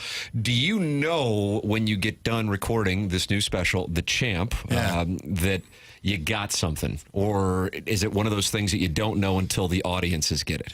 No, I mean, it's the thing with stand-up, it's sort of the reverse of music. So I'm out doing this thing for 2 years.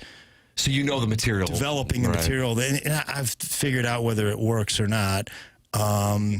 So it's good. Now, you're always terrified, like that night is just not going to be the best night.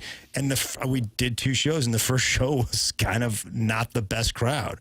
So I was like, you got to be kidding me. I've been murdering with this material for the last 2 years. Really the last 6 months, it all came together. And that was fine, but it wasn't great. And then the second show was a hot crowd. I did it in Columbus, Ohio. And I talked a lot about, I had a college wrestling career, guys. I think that goes without saying. Yeah, when we have Adam Wainwright on, we're not going to say you pitch with the Cardinals. We know that. Everybody knows. Yeah, you're right, man. And that's where Waino's a little better than me. Is that he doesn't feel the need to justify himself when he comes on this program. But I'm like, hey, it's a sports program. I need to, constantly update you guys about my bio. But I talk a lot about. I talked a lot about my college wrestling career. The early years, I struggled in some of those early years. It's hard. I don't know if you guys. First match was against UNI, University of Northern Iowa. Mm-hmm. You guys might remember them. That was Kurt Warner. Also, they clipped Missouri in the NCAA tournament. First round, right? First round, three-pointer from the near side, Doug. That was when Norm had cancer, wasn't it? I think they were a 3 seed, and they were upset by Northern Iowa. And so you're motivated by that. Well, this was before This was before that occurred. Oh, well, then maybe the Missouri basketball team should have been motivated by yours. They should have. What I did on that mat was not motivating to anybody. I got tired. I didn't get tired that much in high school. In high school, I had probably 3 tough matches a year. I got real tired in the first period, and I'm like on the mat on the bottom, just laying there, and they're all yelling at me. It's the West Gym. They all know wrestling. They're all on top of the mat basically, and everybody's yelling at me. My team's yelling. I'm like, guys, I agree. This is bad, but I can tell you, we're not going to fix it tonight. Like usually. when I get this tired, I don't get untired for a couple of days. My coach, Wes Roper, goes, get up. I was like, I don't know if you saw. I tried to do that 7 seconds ago, and this guy didn't want me to. Like, he threw me back down, Coach. That's why I'm still down here. Were you not even watching? And then I swear this occurred. The referee, I know his name, Mike Allen, the referee, the one guy in the gymnasium charged with my safety, started making fun of me. The referee goes, "Are you okay down there, son?" Ha ha ha ha ha ha. Like he was playing to the crowd.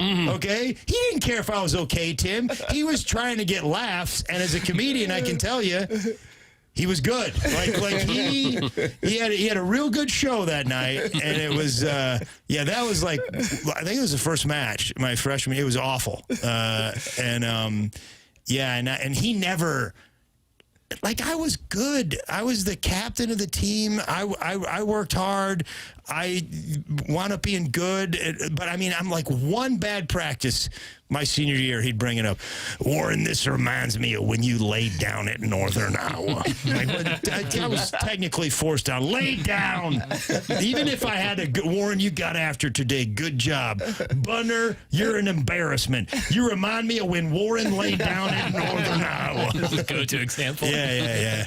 I remember, because I had transferred there. I went to West Point my first year of college, and then my sophomore year I was at Mizzou, freshman year as far as eligibility wise, and my friend Darren Davis from Blue Springs in Kansas City, he'd been there for a year, and I knew Darren real well, and I don't know, this was after that match. I still didn't know Coach that well, and after the practice, he's like, we're going to meet at the stairs, but we're going to run stairs, which you go from the bottom of Hearns all the way to the top of Hearns, and then like up and down several times. It's just brutal. And we'd already had a bad practice, and I was hurt. Like I had struggled with some back stuff, and I go to Davis. I go, hey man, my back is killing me. I go, I'm telling you, I don't think I can run these stairs. I go, you think if I asked Roper if I could just ride the exercise bike instead of run the stairs, he'd be cool with it? And he goes, yeah, you should ask him. And I literally, like, as I'm asking him, I see Davis peering around just to see with, like, a smile on his face. I'm like, this is not going to go well. He said no, didn't he? He said no in some extra words, Doug. Did he really? Yeah, he had some extra comments around my performance in the past weekend. And, Do you still enjoy going home at night when you're alone and putting on the singlet? No, Doug. Clip that off. I mean, you're a professional broadcaster, and that's the question that you're going to ask me. You're gonna just yeah. He's gonna put you in an uncomfortable and untenable position. It is. How do you answer that question, Tim? I don't know. I thought maybe that was a thing for wrestlers. Yeah. No, it's not. I'll just stop you right here. We're not gay either. I'm sure there are some gay, but I wasn't gay. That's not why I did it. That's usually the next question. Is it really? Yeah, and then there's something around the transition to professional wrestling. Do you want to go into that too? Well, a lot of professional wrestlers were amateur wrestlers. A few. Brock Lesnar was one. Lesnar was national champ. Kurt Angle was Kurt Angle national wrestled champ. The same time I did. Yeah. Olympic gold medalist. Yeah, it was a big time deal. Yeah, he was at Clarion, and out of PA, which PA's got all these really good schools. Yeah. He might have been a year or two younger than me. I'm not sure. Yeah. Now, when you do a special, you're talking an hour or so? How long are you on there? I think we shot like an hour and change, and we edited it down to 50 minutes.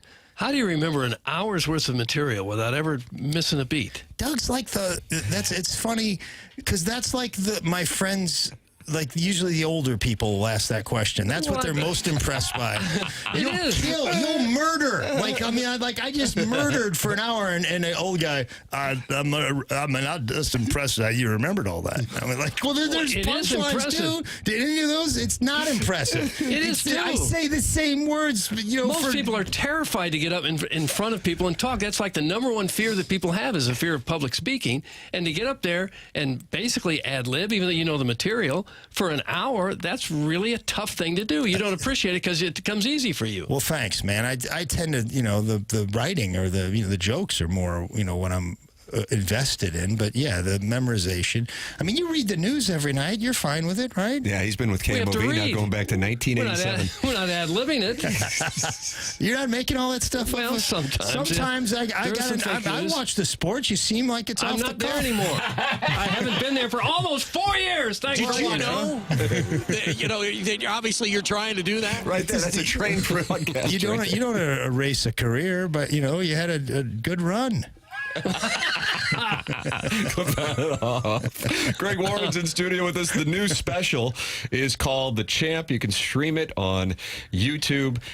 Nate Bargatze produced it, and it's family friendly. We're going to make sure that people who want to make sure they can watch it with the kids. There's not many of those around. It's family friendly. Yeah, you, Nate, who else? Is that about it? He's got it.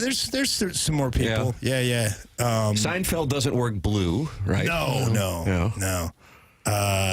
And Gaffigan? Sebastian Maniscalco every now and then will slip in an I don't think he's particularly dirty, though. No, Sebastian. not really. No. Yeah. But he'll slip in a word every now and then. Yeah, I mean, some of my favorite comics are filthy. It's just my style. Yeah. I mean, and it's funny. People come up to you and be like, what you do, it's easy to make jokes when you're swearing. I'm like, really? You write the jokes that Dave Attell writes because you can't. He's a genius, Yeah, Nikki Glazer is about as sharp of a joke writer as I've ever met, and it's just a little blue. She works blue. Oh yeah, but. So you wouldn't welcome her on the presentation, but you'll welcome Greg because he does not work blue. Well, I welcome all of them. They've all been here. Stream it on YouTube. It is called The Champ. Greg Warren, friend of the program. And again, it is considered to be one of the best new specials. You can watch it. I'm going to look forward to watching this tonight, man. I'm looking forward to it. Congratulations. Thanks, guys. On the success. Always great to have you in studio. Yeah, appreciate it, man. Way to memorize. Yeah. Way to memorize, Greg. To me, that's the impressive part. I know it is, man. Because some of us, sometimes I have to MC something, and you're talking for 2 or 3 minutes at a time, and you're constantly thinking, wait, did I remember everything? Did I get all that, what I was going to say? But to do it for an hour is tough. It is. I've seen you MC. I saw you MC the Kirkwood Hall of Fame. When you went in there. But is that right? Yeah, but just recently, this past year, my dad went in and Doug MC'd, and it was fantastic. Yeah. It looked like... Did you compliment him on his memorization that he did? I didn't. No, I didn't, because I thought that would be insulting. Because I was doing... I just said it was a nice job. I was doing a minute at a time, and someone else came up. You were doing an hour. Tim, I said the opposite. I said, Doug, you didn't seem robotic up there at all. You seemed like you were in the moment. You seemed like you were enjoying yourself. I do. So there was, I think they got, 2 minutes or something? They were supposed to go 3. They're supposed to go 3 minutes. Mm-hmm. And my dad, he came in about 2:45. He nailed it. Oh, good for him. Yeah. He knew the course. Some cross-country coach did about 25. Yeah, I get that. Were you giving him the rap? He did. And I was sitting behind Wayne Baldwin, who was my cross-country coach, and I was like, Baldwin, they're up there, and he's trying not to laugh. I'm like, Baldwin, how come every time I come to these things and somebody goes long, it's a cross-country coach? I go, man, I swear to God, you better not pull this when they put you in the Hall of Fame, because I'm stepping in. You better not pull this garbage when they do this. Yeah. It's hard to step in when the guy's 80 years old. He's 80. Weeping. Really enjoying this, and probably thought about it for months and months. And I got it. It wasn't, this guy, it was not like... I didn't realize I had 3 minutes, or I'm not sure where I'm at. He's like, I know I'm doing 25, and I'm going to do my 25. Yeah. Greg Warren, it is called The Champ. Stream it on YouTube. It's always great to see you, man. Thanks for coming in. Hey, thanks, guys. Appreciate it. Thanks, Greg. Greg Warren in the studio with us. And again, the special is called The Champ. Stream it on YouTube. We'll take a commercial break. Come back with more TMA. Adam Wainwright at 9 o'clock. This is The Morning After on 101 ESPN.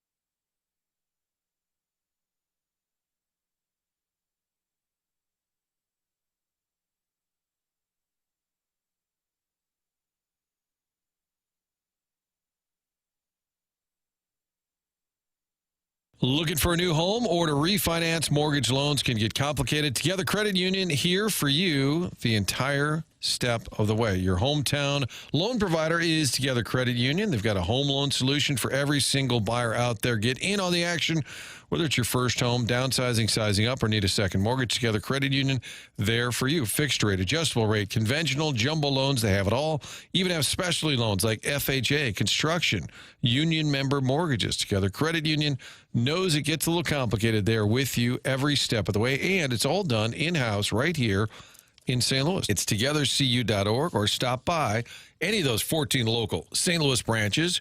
Work directly with one of their amazing member advocates. So many cool things offered at Together Credit Union, from the Zoo debit card, the City SC debit card, and now a chance for you to earn more interest. Empower Checking. Get paid to save with Empower Checking. Go to togethercu.org/Empower for full terms and details. Membership eligibility required. Together Credit Union is federally insured by the NCUA.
big Sade Wednesday? Apparently, because she was spotted in the city, spotted in your neighborhood. Where was she spotted? At Edmund's old restaurant. The Inside STL offices, 19th and Locust. 2007 to 2016 is when we were down there. Mm-hmm.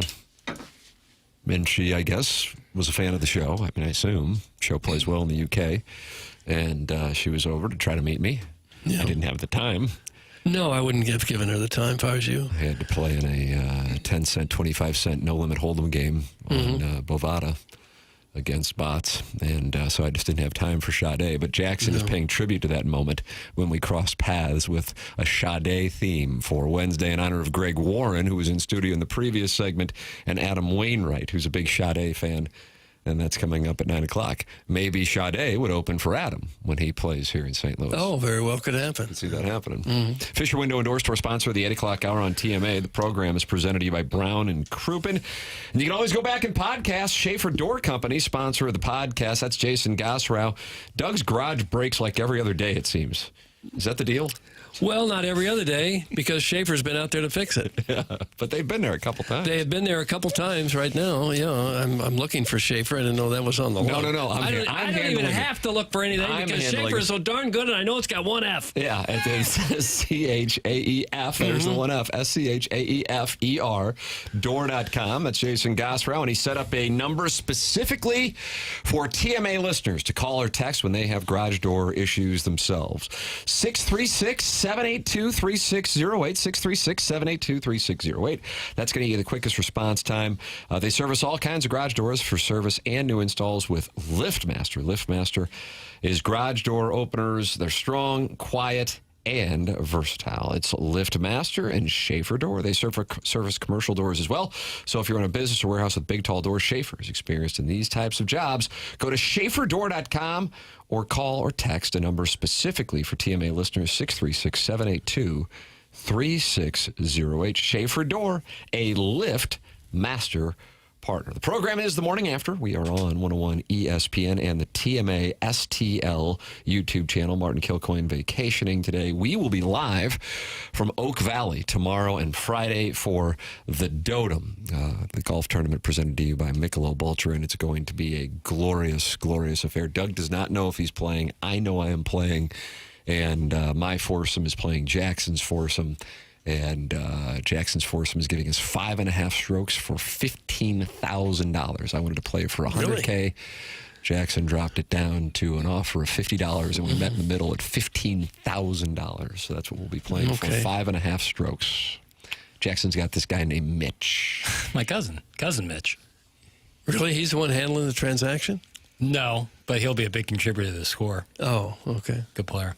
How about this from Caller Ellen? Doug Vaughn is absurdly talented. That is all. Caller Ellen. Couldn't agree more. How about that? Why would she say that? You know what I'd say? I'd say talented and watch this. Folksy. So folksy.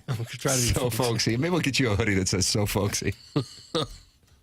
But by wearing a hoodie that says so folksy, that's not folksy. Think about it. You see what I'm saying? Now we got to start playing out the hand. Right. I think he's on a flush draw, but he knows that I think he's on a flush draw, so maybe he's got air. I don't know. I call, and then the next thing you know, you're out of the tournament. You're like a guy who will just pull out a harmonica out of nowhere and just start letting it rip. You think I could do that to you? That would be really folksy of you. Well, I'm not that talented, but thank you, Ellen, for the kind compliment. Or like whittling wood. I could see you just sitting on a porch. Outside Cracker Barrel? Yeah. Little scrimshaw. And notice the Cracker Barrel. Has anybody noticed the Cracker Barrel's got a new ad campaign? And I guess they're trying to go for 20-something hipsters. Are they? They really pivoted. They offer. Really? I was watching Sports Center this morning. A lot of Cracker Barrel spots. Like bottomless mimosas? brunch at the like hipsters the CB hanging out of Cracker Barrel. I don't think that's going to work. I don't think they got rid of my grilled chicken sandwich on sourdough, and I'm angry as a hornet. I think they could lose the general store and just focus on. Yikes! You're going to want that take back. Well, they would lose it if it wasn't making them money. I guess. I don't know how big the community is out there for rock candy on a stick. Turkish taffy. Right. Or, some of the garb that they sell, but I would focus on the food's good. I wouldn't think hipsters have a lot of time to sit down for family-style dining. Cracker Barrel's not in a lot of hipster areas. No offense. None taken. I think there are 2 Cracker Barrels in Brooklyn. Is that right? Williamsburg? Correct. Adam Wainwright, 9 o'clock on the program.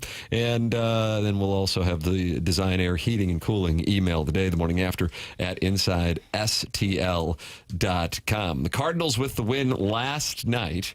And they still can't pick up a game on the Cubs because the texters say the Cubs are playing nothing but the Gateway Grizzlies. They have been playing a large swath of butt asses over the last couple of weeks here. They got the Rockies last night, clipped them in extra innings. Doug, if you want to bet against the Rockies, Las Vegas is catching up to the strategy. Mm-hmm. If you want to bet the Cubs today, you have to lay $360 to win $100. That's how bad it's gotten. I'm not going to. For the Rockies. But the Cubs, as the Cardinals have been winning, they haven't been able to pick up much ground because the Cubs have played the Rockies, the Reds, the Marlins, the White Sox, and the Marlins going back to Monday the 12th. And up next, they've got the Reds and the Nationals. Yeah, so they might win another 6 in a row after that. But then they deal with the Tigers and Phillies. And Bryce Harper, Doug and I are playing in fantasy baseball this week, and you had to be delighted to see Bryce Harper hit on the elbow last night, the same elbow that he had Tommy John surgery on 3 years ago. And I have to wonder if you ordered that hit on him. I did not. When was the last time you texted Spencer Strider? Thank you. It's been a minute. Hell of a mustache on that Strider, by the way. My club this week opened with an 0 for 18 on the first night at the plate. 0 for 18. Yeah, nothing but Rockies. Ken Rosenthal on, is it foul territory? Is it fair territory? The guys who kick with both legs? Yeah, foul. Talking about the Cardinals and what he thinks they're going to do and how they got to this point. Because if anything, Rosenthal might have been, and it's not really his brand. Martin and I talk about that here on the program. Really critical of the Cardinals, not just like kind of the way many Cardinal fans have been. Like Rosenthal was going into a place that he usually didn't go. Here is what Rosenthal says regarding the Cardinals at this moment. So can you give us a summary of what you wrote about with the pros and the cons of how the team is grading out right now? The pros certainly are just what you mentioned, Scott. They're playing really well, and it can't necessarily be expected by anyone because of also what you said. They didn't do anything in the offseason. They were trying to trade Arenado. They were talking about a reset or reboot, whatever the term is, that's not rebuild. And here they are. They're right there with the Cubs for the most part. And they've pitched extremely well. They've also stayed extremely healthy. So what I wrote about was, for all the good that the rotation is doing, rotation is a very low strikeout rate. And with their great defense, and their defense is the best in the league according to outs above average, it can mask some of the lack of swing and miss, but it can't entirely erase it. So that's a concern.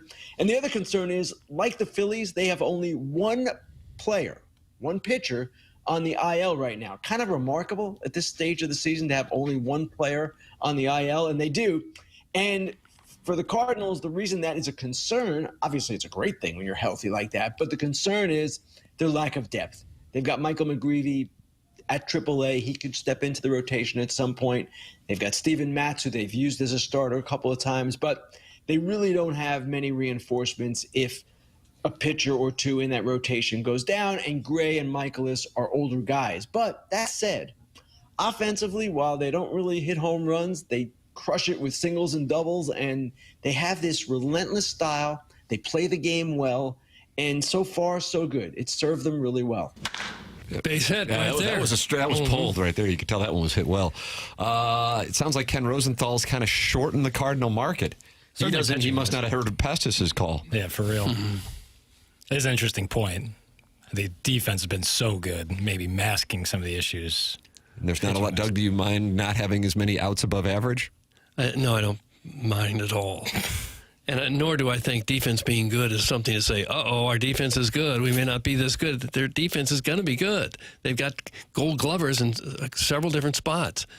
I think they'll be fine. They'll be great defensively. They're much better than almost every other team in the league defensively. I don't think that's a fluky thing. I think that's one thing that you can probably count on. What about the swing and miss rate? I don't worry about the swing and miss rate. Remember when Dave Duncan was here and we thought this was the greatest pitching coach ever? He always taught pitch to contact. He wasn't trying to get anybody to miss. He was trying to lower the pitch count, get ground balls, keep your starting pitcher in as long as you can. Now suddenly you have to have swing and miss stuff to be good. It changes. So you're Matt Rosenthal? Every few years, what we look for completely changes, depending on who is given credit for being the smartest baseball person.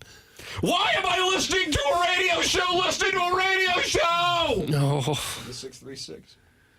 Couldn't tell you. That's interesting. I'll tell you one thing. I won't get sick of watching Mason Wynn drive in Victor Scott. I could watch that all day long. Because they're both Youngry? Both Youngry, and it's just that's the speed. If you can have that for 10 years, think about that. Having Victor Scott in center and Mason Wynn at short and driving them in left and right. That's just a nice peek into the future. So that's why I think I'm fired up for The future is now. That's the hope. This club has a shot. That's the hope. Defense wins championships, you donkey flea bags. That's from Chairman's Pocket Partner. Gosh. I always say that. So do runs. Yeah. A lot of runs win championships, too. Takes both. It's hard to be really good at one thing and not so good at the other and still expect to get there at the end. You got to pretty much have it all. Can we go back to the Cracker Barrel talk? Pale 7-iron ain't Youngry. That's from Gooner Reloaded. No, it is not. Well, I was just thinking, you don't see a lot of Whittlers anymore. Not enough. No, I can't remember the last time I saw one. And Cracker Barrel is where you'd see that, right? The guy out on the porch playing that little golf tee game in the triangle. You were talking about folksy. You outside the Cracker Barrel playing the golf tee game with a Country Time lemonade. Oh, is gosh. folksy overloaded. Yeah. Remember the cardigan sweater? Remember back in the day when you guys gave away rocking chairs as a prize? Mm-hmm. People had to come down to the landing and go down the cobblestone. Yes. Go upstairs and get themselves a rocking chair. It's quite a prize. It's a sick prize. I never got my hands on one of those. Or a Fox robot. Might have been the best prize we ever gave. Not the Fox robot, but the rocking chair. That did happen.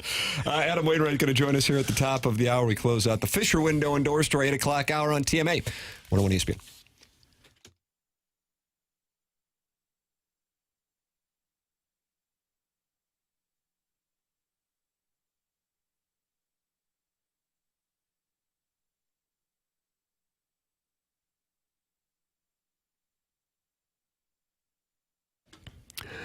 TMA is brought to you by St. Louis-based Stifel, a leading wealth management and investment banking firm. Stifel is the firm where success meets success and has been since 1890 with financial advisors in 12 offices across the region.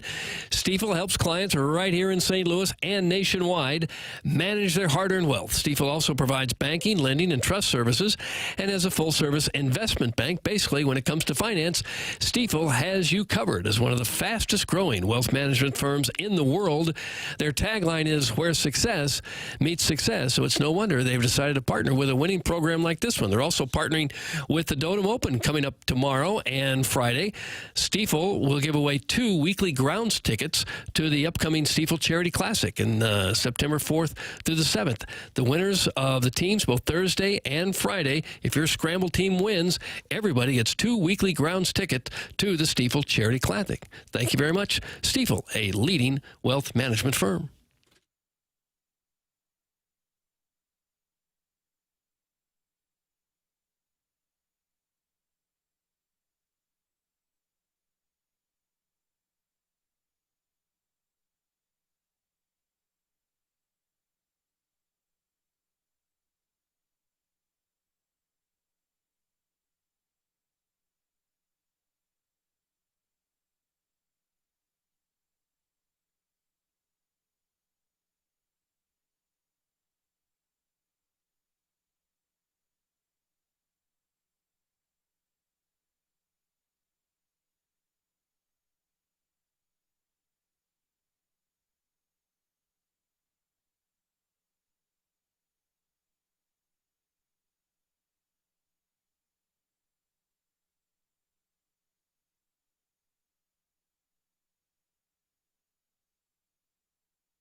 Hey, this is Jackson with a SportsCenter update. It's brought to you by the Saliga Heating and Cooling. The Pacers defeat the Knicks last night, 130-121, behind a 32-point, 12 rebound, and 15 assist effort by Tyrese Halliburton. The Pacers now have a commanding 3-1 lead in the series. That was another SportsCenter update brought to you by Saliga Heating and Cooling, a Daikin heating and air conditioning dealer.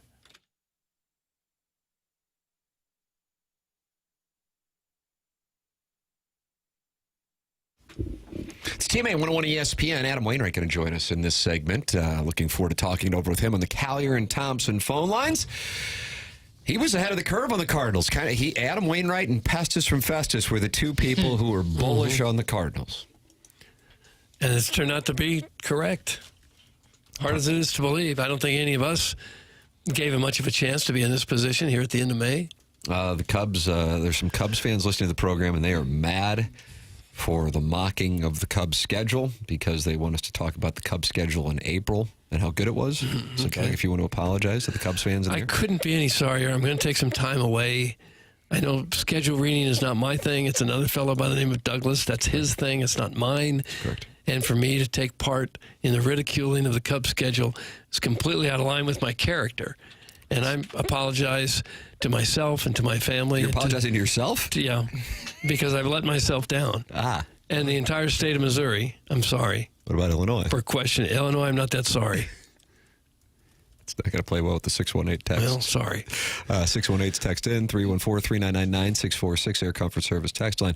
The Cubs played the Dodgers, the Diamondbacks. They were at the hostile environment in Sacramento. Then the Padres, Rangers, Dodgers again, Padres, Diamondbacks, Dodgers, Phillies. That was the Cubs' April.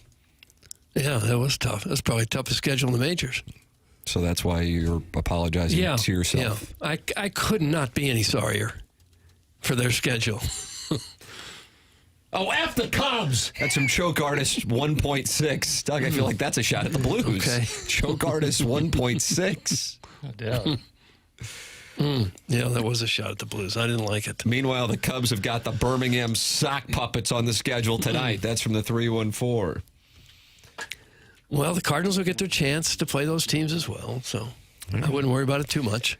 Don't give up. You still have friends. Think about that. Adam Wainwright joining us here on 101 ESPN and the TMA STL YouTube channel. It is a pleasure to be joined here by the Cardinal legend. Morning, Adam.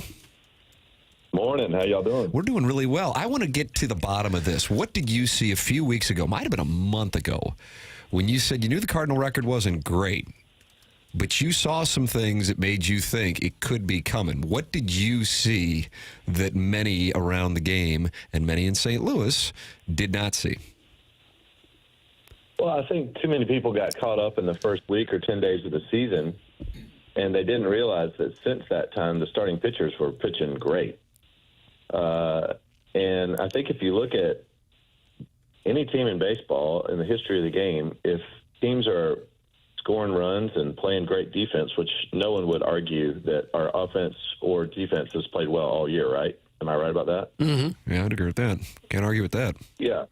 No, the offense has played great. They've hit the ball. They've consistently had people on base. And then after the first week or 10 days of the season, the starting rotation has been great.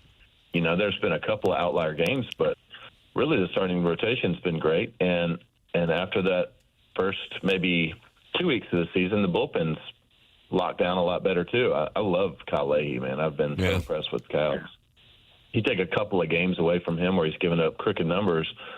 Kyle's having an amazing, like a point-something ERA type season. He's been great. But, you know, you got Helsley at the back, one of the best closers in the entire game of baseball. I mean, any team in baseball would jump at the chance of getting Ryan Helsley at the trade deadline. So, I mean, I just think all the pieces are there. Like, what's not to like about it? You had a couple of games blown in the bullpen, and other than that, starting rotation's been solid. The lineup's been solid. Young players are starting to really find their niche. Wilson's played great at first base. Mason's crushing the ball at short, playing great defense, best shortstop in the game defensively this year almost. I mean, like, what's not to like about it? Did you see this starting pitching coming? I mean, almost all of them are better than they were a year ago. Are they doing something different? Is there somebody that deserves a credit for getting them turned around like this? Well, I think so many times everybody's real hard to blame the manager or blame the pitching coach or blame the hitting coach when things are going bad instead of the players. I mean, the players are the guys that got to go out there and perform. And you never hear of coaches getting the credit when they do well. I mean, I think Dusty Blake has put out there a great plan for these guys. I'll tell you a couple of cool changes too. Miles Michaelis, after the first couple weeks of the season, Miles has really turned it around. This last month and a half or two, he has kind of embraced this. I'm going 5-6 innings. I'm going to give you everything I got in that amount of time, and he's pitched really great. But I think that's just communication with Dusty and those guys. Ollie's really been doing well, and I haven't even shook the hitting coach's hand, but I think everybody wants to shake his hand right now. He's got these guys prepared, and the coaching staff. So basically, what I'm trying to say is the coaching staff really deserves a lot of credit for what they've done. Adam Wainwright, our guest here on 101 ESPN, the morning after, presented to you by Brown and Crouppen. So specific, since I wanted to get your opinion on Michaelis and Liberatore in particular, and having pitched with them, knowing them, and you were making that observation that Miles has made adjustments and his last 3 starts have been so good. What does your trained eye see that he is doing that is leading to his success, Adam? Well, he's pitching up and in on those lefties really well. He's sinking the ball down the way really well. He's throwing that curveball well. I think when Miles is at his best, he's locating the ball. And last year and the year before, we saw too many balls in the middle of the plate. He would admit that. I mean, that's not a surprise. That's not a secret. He has controlled the ball really well and kept it out of. I mean, let's just keep pitching very simple. If pitchers never threw a ball thigh high in the middle of the plate the whole year, they would hardly ever, ever, ever give up runs. Hardly ever. I mean, thigh high across the zone, especially balls in the middle of the plate, are where all the runs come, almost all of them. And Miles was doing that too much the last 2 years, and this year he's done a much better job of keeping it out of that danger zone. When you look at Libby, what Liberatore has been able to do this year, he's driving the ball in on those righties like he's liked to do. But that slider is a real weapon. That cutter has been a game changer for him. His curveball, that big old Barry Zito type lefty curveball, man, that thing's nasty. Mm-hmm. He's controlling up and down. He's controlling the counts. You see him, he's not walking almost anybody. And if you're not giving guys free passes in the big leagues, you're making them earn their own keep. That's a lot harder on the hitters. Adam, as they sit here very much in contention right now, just 3 games back, would you expect them to kind of go for it now and forget this notion of shedding some of the big salaries that was apparently the plan in the offseason? Well, I don't know. I mean, I do. It's a tough thing because a team wants to, if they go on a new plan, right? If they're gonna really buy into the plan, then they got to buy into it, and so they might move a guy or two, but.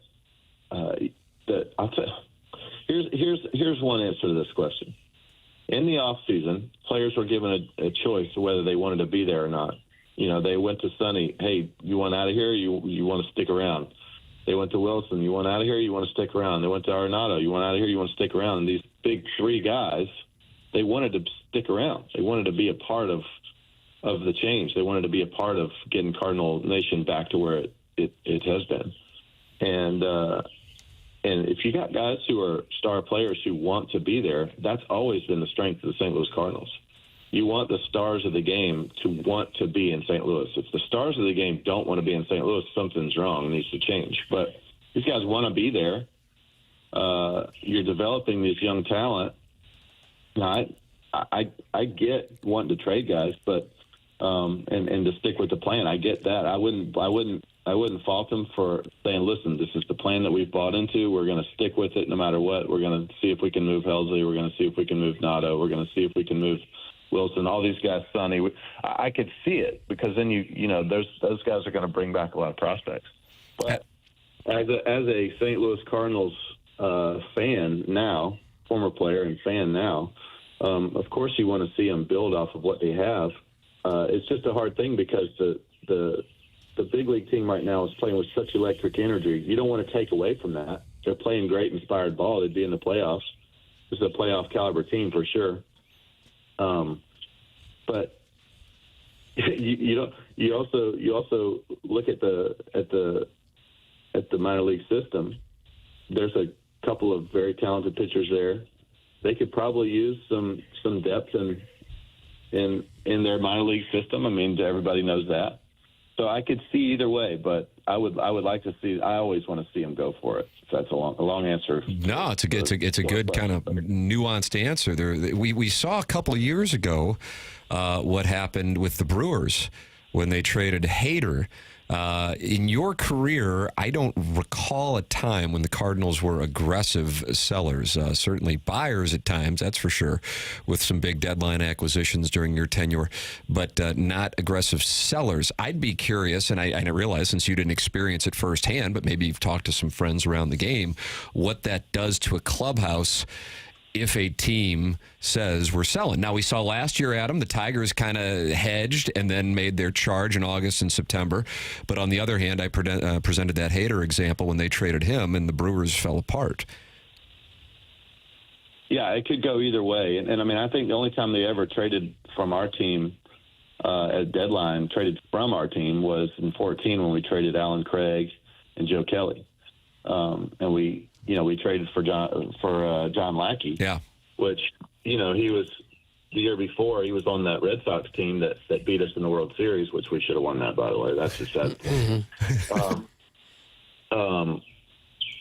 And I remember sitting at the breakfast table with those guys in San Diego when the TV across the ticker said that we had guys traded, and I remember seeing Alan Craig's face drop, and that was kind of a gut punch for a team that was in first place at the time to trade off of your team. Now, you look what happened after that.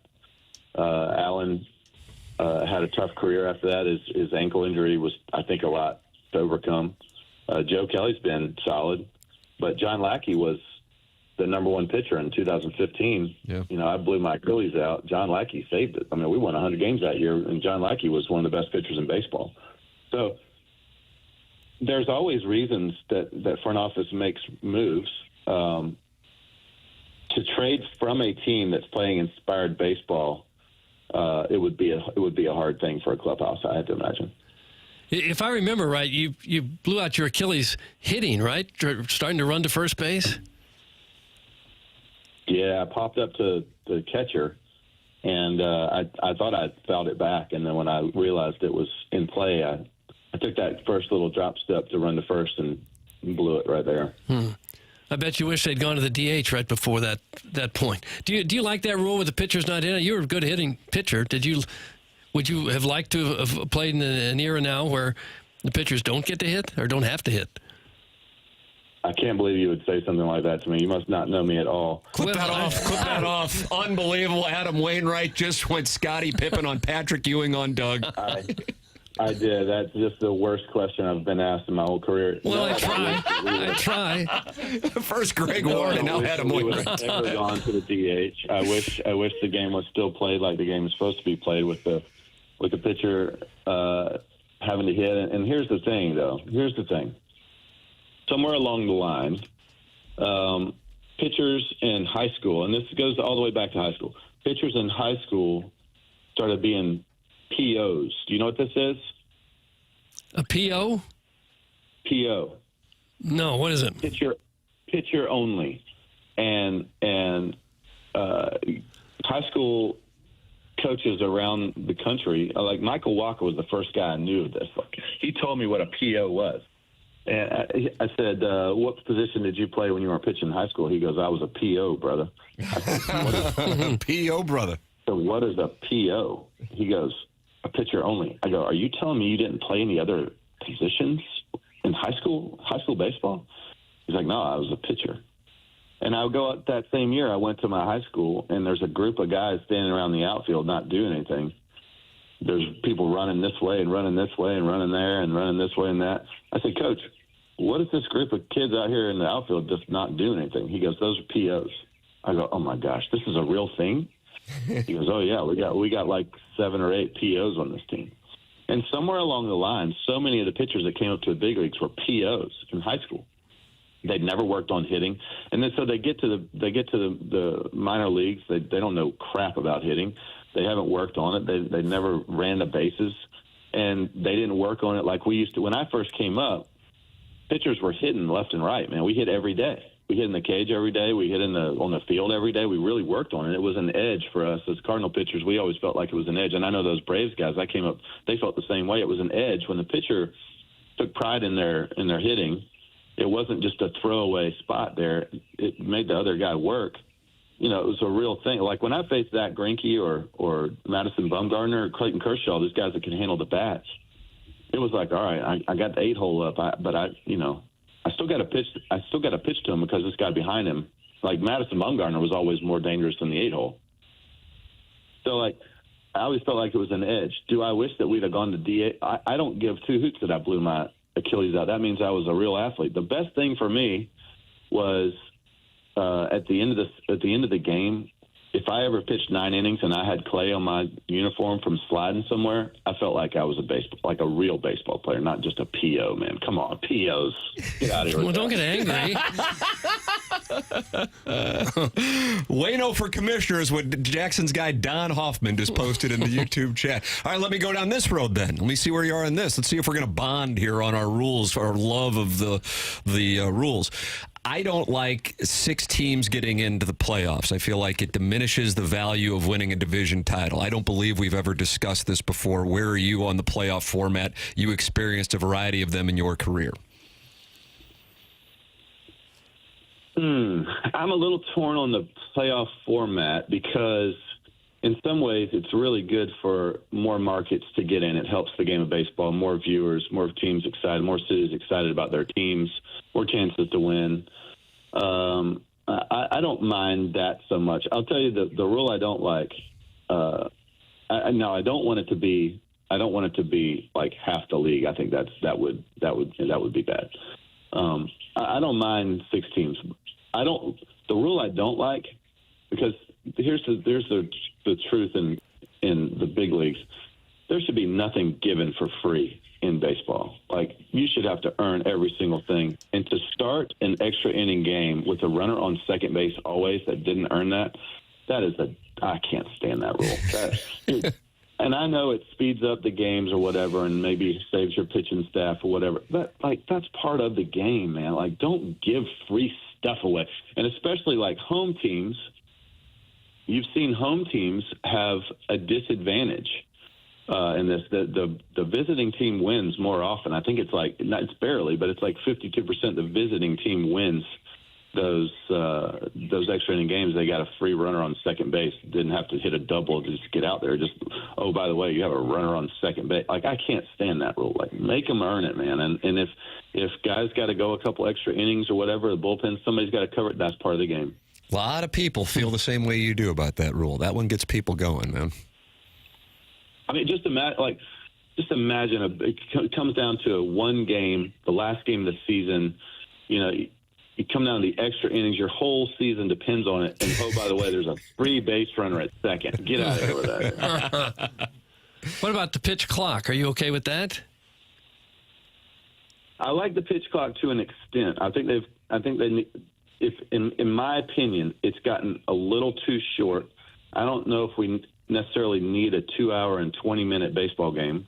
I'm okay with a 2-hour and 40-minute baseball game. Back it up 5 seconds and let the pitcher have time to think about what pitch he's thrown instead of having to rush through and just agree to whatever the catcher calls. You know, it should be, if we really want to make the game about pitching instead of throwing, let the guy have some time to think about what pitch it is. It's funny, I had a talk with the commissioner after the first year of the pitch clock, and I said, "Man, it's been a great thing. I just wouldn't go any. I would not go any quicker. I would maybe back it up 2 seconds. 2 seconds, over the course of the game is going to be 10 minutes or so, and then you're not going to really miss that extra 10 minutes. Is sell more hot dogs, right, for the team, but it allows the pitcher to have just a couple of seconds to think about, all right, I went sequencing this last at bat.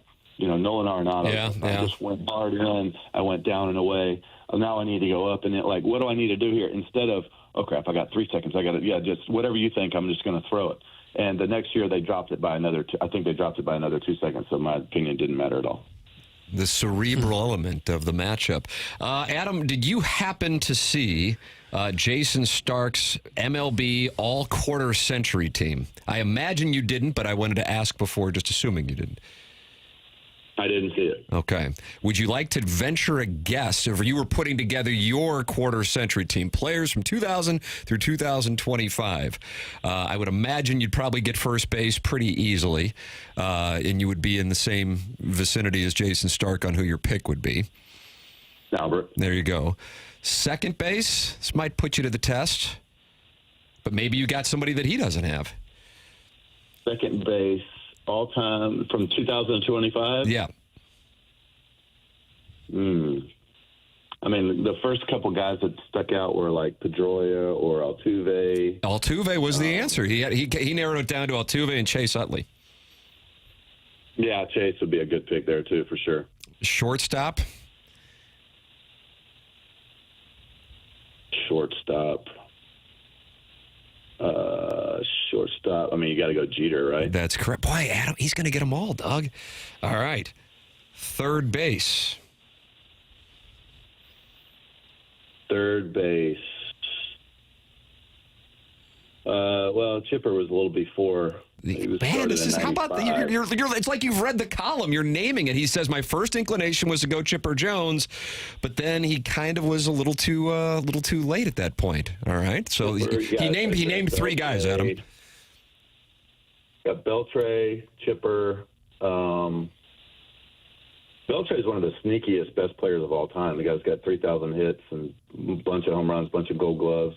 Beltre is the answer. Beltre is his answer. And the other guy he put in there was your former teammate, Scott Rowland. And he said the group could eventually reach 6 with Machado, Arenado, and Jose Ramirez. Well, I mean, just being on, I played with Scott, great player, Hall of Famer, obviously amazing.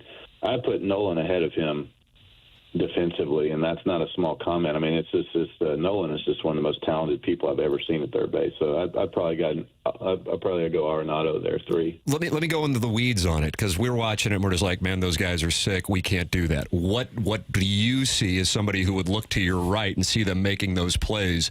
Would you say that one does so well and the other does as well, but it maybe separates them? What do you see as a guy pitching? Well, they both made like the best throws ever. Like Scott had that true 4-seam backspin that would it was always chest high. Albert never had to even stretch. It was always just perfect, right? Except for that one game in 2007 against the Mets. No offense, Scott. And if he probably finds out I said that, he'll probably punch me. But Nato he makes those those plays there. He's about to be in the third base dugout, and he throws it all the way across. Or the one play I saw him make when I was on the mound that just made me. I tried to never break character on the field, but he had me actually laughing out there. One time I was pitching, this guy hits this super high chopper. I think we were in Arizona, and he's charging in, and he gets his feet set on the run and bare hands it and throws it all in the same motion, which it didn't make sense to me how he did that. And he threw a little one hopper to first, and Goldie made a good pick over there. But everyone on the field was laughing. The other dugout was laughing, and everybody was just looking at each other going, what just happened? How is that even possible? To stun other big league players with your ability, that's when you know you've done something. All right, let's see if you can round it out. I mean, you're doing this just off the top of your head.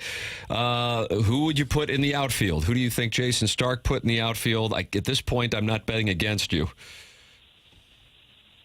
I mean, Trout, Bryce Harper, those guys got to be in the conversation. Trout is in center field.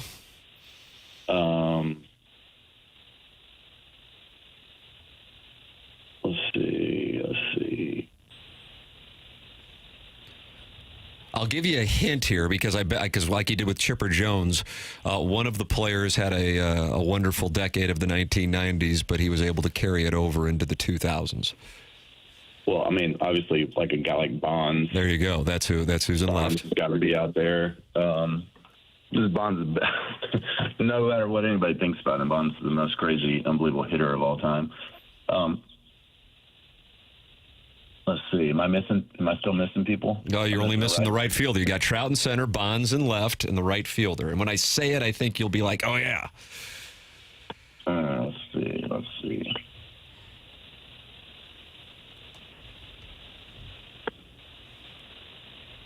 Adam Wainwright is thinking through the best right fielder. I am. I'm thinking about it. And I love that he's in the tank and taking the list seriously. I like this stuff. I would have put Bryce on that list. Well, he was always really tough on me too, so maybe that's why. But I also would have put Aramis Ramirez at third just because he had like 400 off me. You got to tip your cap to him. Give it to me. Aaron Judge. Yeah, it's hard to argue what he's doing, for sure. I mean, you can make a case for Ichiro, Betts, Judge, Harper, Vlad Guerrero. You got all kinds of guys out there. But I should have got Ichiro. Ichiro's got to be on that list. Ichiro is, I mean, that Ichiro, but look, I love Aaron Judge. But before Ichiro is the all-time hits leader if you combine everything. But 3,000 plus hits, 350, 200 plus hits a year. I mean, Ichiro's on that list. You probably didn't face him all that often. Am I right? The first time I faced him a few times. The first time I ever faced Ichiro, they told me going into the game, I think he had 4 home runs on the year. And I was like, all right, so I'm not worried about power. And they're like, no. Like, this guy can go bridge on you at any moment. Like, Ichiro has 4 home runs on the year. I'm not thinking about 4 home runs on the year. I'm going to keep him off base. I'm worried about stolen bases. I'm worried about that kind of thing. Ichiro went 440 off me the first pitch of the game. Oh, boy. And then the second at bat to right field. And the second at bat, he hit a liner down the left field line. On a different pitch. I think it was a changeup. And then the third at bat, he hit a ground ball up the middle, like through my legs, base hit on a curveball. So like I threw him 3 different pitches. He got 3 different hits to all 3 sides of the field, and he went bridge on me. So I'm like, okay, this guy's he's on the list. He's on the list. He's made the list. And the catcher is somebody you might be quite familiar with, and you'll be happy to hear he made the list. Oh, and I would never name anybody besides Buster Posey. Just kidding, Yachty. Oh, gosh. Buster Posey. Just kidding. Yachty's the best defensive catcher of all time. Nobody could ever say that's not true to me. Jason Stark said, I ran this by a scout who once played in the big leagues, and he didn't even hesitate. It's Yachty. It's got to be Yachty. End of story. I don't care about the numbers. Yachty has all the nuanced stuff you cannot measure. Go look at all those Cardinal pitching staffs that got better when he was behind the plate, and the second he left, they've not been the same. So it's Yachty. It's got to be Yachty, period. There you go. That probably sounds a similar endorsement you would offer. Yeah, it's the same. Yeah. Same endorsement. Yeah. Adam Wainwright. Naming, I mean, he just rattled it off from the top of his head. Didn't even know this was coming. Adam Wainwright with us here on TMA, and he has big league impact in all kinds of events. Man, you've got all the guys on the team involved, which is super cool. We've had a number of guys on the team talking it over. And you've got the concert coming up as well. Go to bigleagueimpact.org. And if you want to learn about the Bash, it's bigleagueimpact.org/bash. Adam Wainwright with the benefit concert. That's coming up on July 27th at the Factory in Chesterfield. That's where you can get tickets. Anything else you would like to share with the audience, Adam? Oh, yeah. Before that, it was June 8th. Our guy, Alec Burleson and Ryan Helsley, those two are going to host something called Bats and Barrels. It's going to be a really cool whiskey tasting and dinner and just hanging out with those guys. Brendan Donovan's going to be there. John King's going to be there. Nice. and all the proceeds from that event go to Loaves and Fishes for St. Louis. So really cool organization doing some really amazing things there in St. Louis. But these guys, they need some support. So if y'all can go out and join the scrum at Bats and Barrels on Sunday, June 8th. It's going to be at Adventures Unknown. And Burley and Helsley are going to be hosting that one. So outstanding. Check it out. Yeah, that's at bigleagueimpact.org as well. You can check it out. Sunday, June 8th from 6 p.m. to 8 p.m. at Adventure Unknown. That is in Fenton. It is Bats and Barrels, another charity effort from Adam Wainwright. Man, I enjoyed the hell out of this conversation. Super fun. And a tip of the cap. I mean, I guess this is what you do, but still to do this off the top of your head and just rattle off the players, that was... Well, he did play, even though he didn't get to hit as much as he wanted to, apparently. No, he went right back down that road. Right back down that road. Yeah, very impressive. I like if you ask me all the position players too, and not the pitchers. But do you want to fire a bet at the pitchers? No, we got to go. I didn't want to put you on the spot. That too. Verlander, Kershaw, Halladay, Scherzer, Johnson. There you go. That as in Randy. There's your rotation. Pedro did not make it. He's listed. Yeah, Pedro's got to be on there, and your closer's Mariano Rivera. My closer's Ryan Helsley, bud. There you go. He's going to be Bats and Barrels. See, you come full circle, Doug. Adam, thank you so much, man. Loved it. Half-hour conversation here with Adam Wainwright. What else could we ask for? Always appreciate the time, Adam. Thank you so much. All right, thank you. I appreciate it. There he is. That's Adam Wainwright with us here on TMA, talking it over and giving us his perspective on a wide variety of topics. Your thoughts are welcome by texting in 314-399-9646, Air Comfort Service text line. And you can call in the Callinger and Thompson phone lines, 314-974-0101. The program is called The Morning After. It's presented to you by Brown and Crouppen on 101 ESPN and the TMA STL YouTube channel.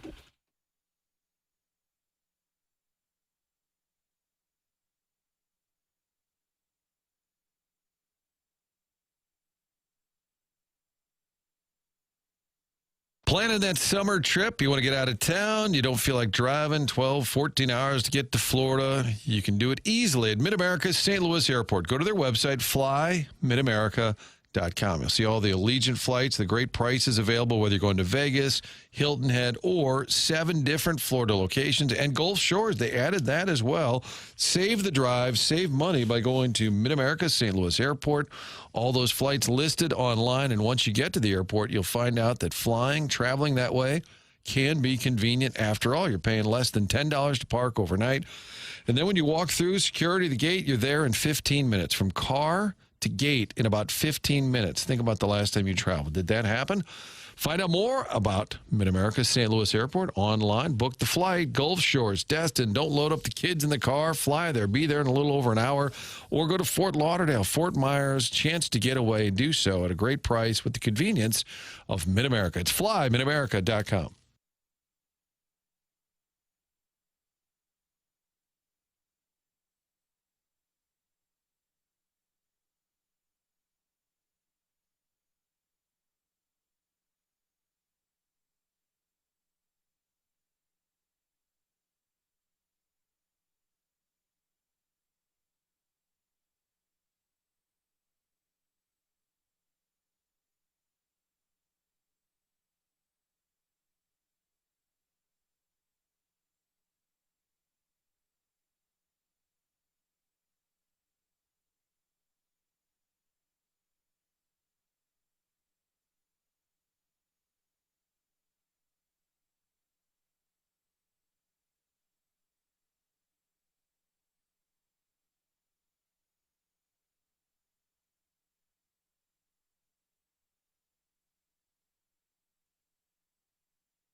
Back to Team A, 101 ESPN. The 9 o'clock hour is brought to you by Mark Hanna of Evergreen Wealth Strategies. And it is our pleasure to welcome to the program Andy Crouppen. Fresh off of a half-hour conversation with Adam Wainwright, Andy, I feel badly.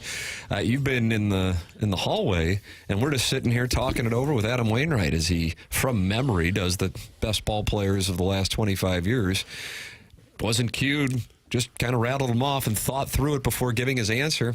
The only one he disputed was in right field. He says you got to put Ichiro over Aaron Judge. Right. I think I would too, actually.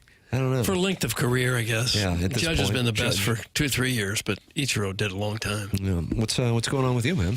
Oh, man, just been traveling. My house got hit by the tornado. So you were in Las Vegas when the tornado hit in your area. Yes. So how were you hearing about it? Texting with family? So I go to the airport, and the flight's going to leave or board in like 30 minutes and delayed. All right, that's weird.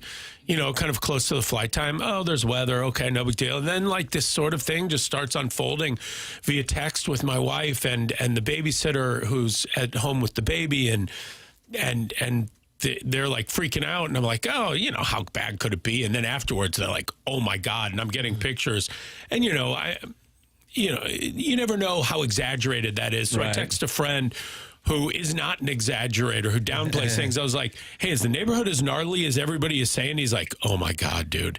And it was just like the streets were impassable, just power lines and 100-year-old trees and on roofs and on cars. And I've never seen devastation like that. And then I see what happened in the Central West End and on the north side, and I see somehow with this much devastation, we were actually spared.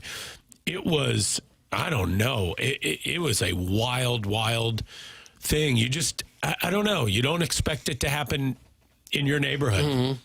Mm-hmm. Did you lose a roof on your house or anything? We had some, my wife just had this discussion last night. She told somebody that our house was badly damaged in the tornado. And listen, there's a lot of damage for a regular, Friday afternoon. But in the grand scheme of things, when I see people's roofs blown off, I was like, oh, my God, we had no damage. No, we had a little damage. We lost a car and, a little roof damage, but nothing terrible. Yeah. We were out of power for like a week, but no, it was crazy. Nobody was hurt that I know, none of my family or friends. And once I knew that, I don't care about this stuff. Like it's...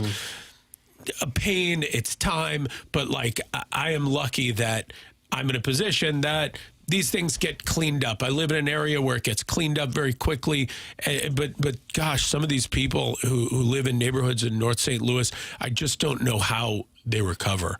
That's really the sad thing. I just feel really lucky that we ended up the way we did. Mm-hmm. Did the tornado actually go through your neighborhood? Through my neighborhood. Did it really? Wow. Yeah, like down my block. You talked to any neighbors who were sitting there or had videos of it? Because I've seen a bunch of stuff on social media. It's a shame. I wish people had batteries in their Ring cameras because nobody really has any footage because the Ring cameras, the power went out pretty quickly. Right. And so nobody really has. I've seen a couple videos of like people who were in their cars, but nothing. No. It's odd in this day and age. It's not a well-documented event because you risk your life getting it documented. Yeah. No, you need battery-operated cameras outside your house. The handful of videos that I've seen are people like, man, look at this wind. And then all of the sudden, within seconds, things start going absolutely chaotic. And they go, oh, my God, things are flying through our windows. We got to get downstairs. No, it was wild. Wild. Didn't they say there was kind of a rain curtain around it where it looked like it was just raining, but there was a tornado on the other side of that rain? So people didn't know it was there. Yeah, but peekaboo. Yeah. Speaking of peekaboo, Jackson, I saw Kendrick Lamar in L.A. at SoFi. Oh, yeah? This weekend. How about that? It was great. I saw a video from outside, and you can hear from about half a mile away them screaming, "Mustard!" Yeah, it was awesome. Loud. Yeah, it was cool. I wish it wouldn't have been in a stadium. I get it. Let him make some money. Well, you wanted to be the Forum? What's that? Be at the Forum right next door? Yeah, I mean, somewhere smaller. A stadium concert is very difficult to keep the energy up. Yeah. I mean, it was great. It was a lot of fun, but would have loved to have seen it in a smaller venue. Sure. He's coming to St. Louis. Yeah. It says here next week. I think June 4th. June 4th. You going? I don't think so. I'm open to going, but I right there, he just solicited tickets. You catch that? Yeah, he sure did. I'm open to going. Yeah, I mean, somebody gives me tickets, I'll go. Exactly. Right away. I don't have any shame. Hey, how are you going to get the tickets if you don't ask? That's right. Closed mouth never eats. You got to put pucks on nets. Mouth never eats. Have you seen anything at the Sphere in Las Vegas? I have not. Have you? That's why I was in Las Vegas. Oh, okay. What'd you see? We saw Dead and Company. Oh, so it was a chill evening. Oh my God. What's interesting is, the Dead are a very analog band in a lot of ways, but through kind of the magic of the Sphere, which is a mind-blowing experience, they're sort of now, I mean, it's hard to argue that they're not the most cutting-edge band in the world. I mean, when you see, if you go to this place, you can't oversell how just mind-blowing this experience is. It's and the visuals are crazy, but then there's something like 170,000 speakers in there, so every seat sounds the same. So the audio quality, I still can't get it. It's loud, but you can have sort of a conversation with the person next to you in a normal tone and hear, but it's loud enough and it's crystal clear. It's really just, it was crazy. It was quite an experience. Have you seen those videos of Andy Cohen dancing at Grateful Dead shows at the Sphere? No. I assume that's what you were like. No, he's a big he's deadhead. a huge deadhead. Yeah. But no, it was great. It was a very, I would see a puppet show there. I mean, it was. There's really no bad seat, right? Because the visuals are the important thing. I mean, you don't even look at the band, right? I mean, the band's it's on like hard a little. It looks like they're on a little stage because they're not up. Am I right? Well, it's perspective. You know, it's because the Sphere holds about 17,000 people, so it's a real arena-sized place. So, and the screen is all around you, and so the band looks small, certainly. And they also tell you to sit up a little higher, so sort of the center of the screen is at eye level. Yeah. And so when you do that, the band is far, but they'll project them on stage. But that's how everything is these days. It feels like unless you buy really good close-up tickets, I feel like you're looking at the screens a lot of the times. And the screens are so good, sometimes you forget you're not looking at the person. I don't know. Now, people texting in. A lot of people in the audience have gone. I second the Sphere hype. It's an insane experience. Doug, Sharon and Clayton, the star of The Real Housewives of TMA. Doug's doing a new show. Not surprised. Andy, The Real Housewives of TMA, and Sharon is she's the star. Sharon Clayton. Yeah. Okay. Going to see Chesney at the Sphere in a couple weeks. Cannot wait. That's from the 636. The female listener is this texter's name. U2 in the Sphere is a must-see. And then Jackson, I'll buy tickets if you go with me. I'll even extend my purchase for Marshy's tickets so we can all giggle like little schoolgirls. That's from Young Hung Big Al. I don't trust him. I don't trust him. Are you interested? It sounds like you have an offer for tickets. A lot of boxes it's checking, You know, people call me Big Al. Really? Well, my real first name is Alvin. Is that right? I get a little bit of Big Al, yeah. How about that? So we're like... me and Young Hung Big Al. Flip that up. Sharon and Clayton says the seats vibrate too, so you are totally immersed in the experience. Also, it's a very steep climb to your seats. Peeps with height fear might not deal well. I'm afraid of heights. I was just telling Greg Warren that in the 8 o'clock hour. Is it scary? Look at what I'm doing with my hands. I see what you're doing there. Yeah.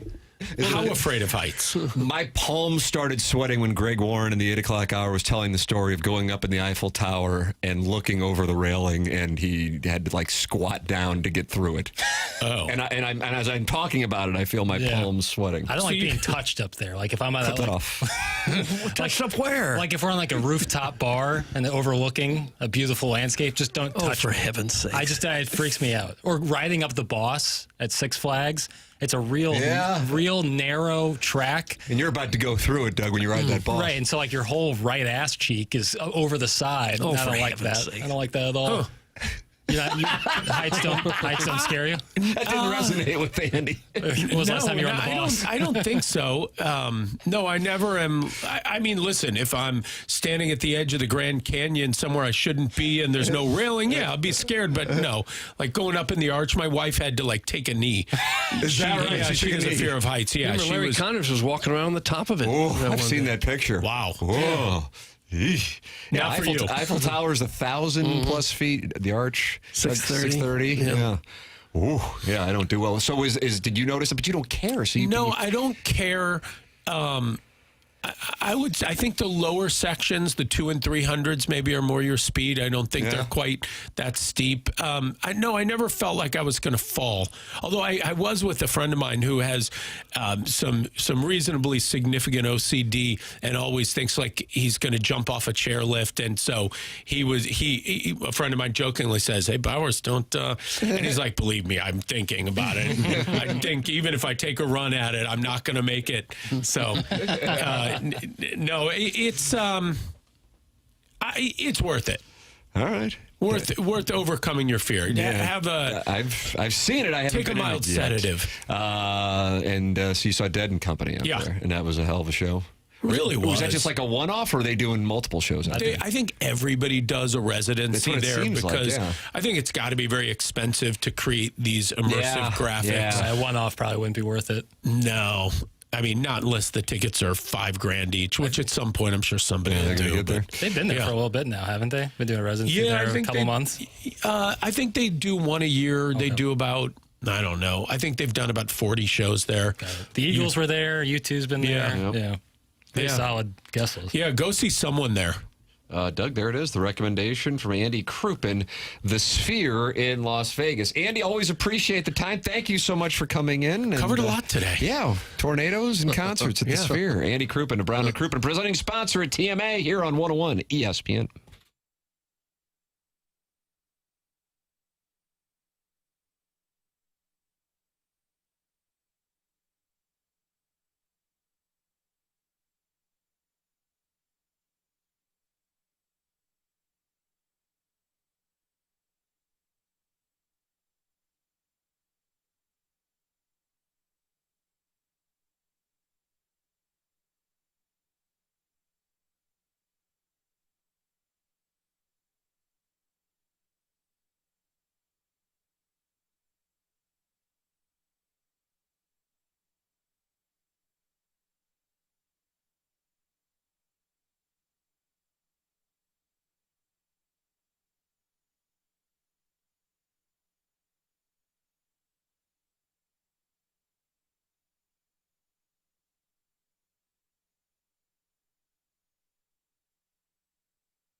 How you enjoying the Sade theme here? It's fine. It's okay. Wednesday, May 28th. I'm fine with it.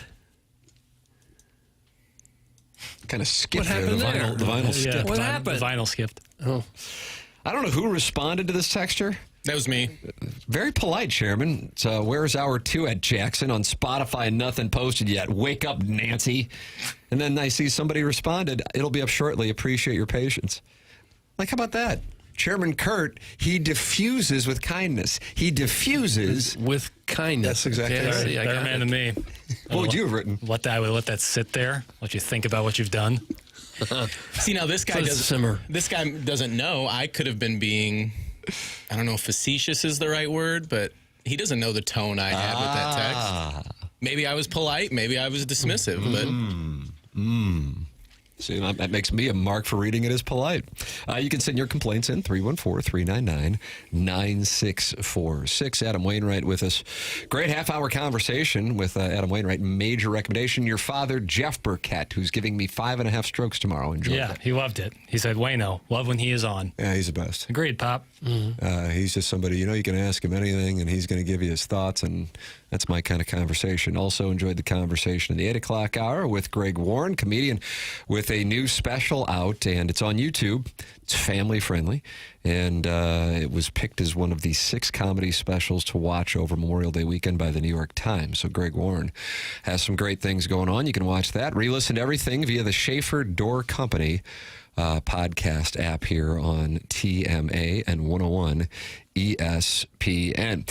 Email in for our Design Air Heating and Cooling email today, the morning after at InsideSTL.com. Design Air is online at DesignAirService.com. And Doug, you're a client. I'm a client. What do you say about being a client with Seth Goldcamp? Well, it's a good thing because you're never going to have any HVAC problems. If you do, they'll get them taken care of. Your heating and cooling should not be a guessing game. If you're sweating in January or wrapped in a blanket in July, it's time to call our friends at Design Air Heating and Cooling. They've been in business since when? 1904. Means they've been fixing furnaces before air conditioning was even a thing. Seth Goldcamp is the man there, runs a tight, trustworthy ship. That's the kind of ship he runs. No gimmicks, no upsells. He'll never try to sell you something that you don't need. They just want to get you up and running again. Design Air is also the longest running sponsor on TMA, which basically means they've got some HVAC street cred and the loyalty badge. Head to DesignAirService.com, schedule your service, and breathe easy. Design Air, they've been doing it right for over 100 years, and now also known as the home of the handsome repairman. Well, email in the morning after at InsideSTL.com for our Design Air Heating and Cooling email of the day. That's how you can compete against the greats. Jerry Big Tank Del Vecchio in the lead here with 3 more emails of the day remaining in the month of May. Jerry Big Tank Del Vecchio. We will be at Oak Valley Golf Course and Resort for our shows both tomorrow and Friday for the Dotem. It returns for the first time since 2023, presented to you by Michelob Ultra. We'll be joined by Andy Banker of the 2 Fox. Bob Ramsey is going to be in attendance. Members of the St. Louis Hero Network will be in attendance. Ryan McKenna, Brian McKenna's nephew, is going to be in attendance.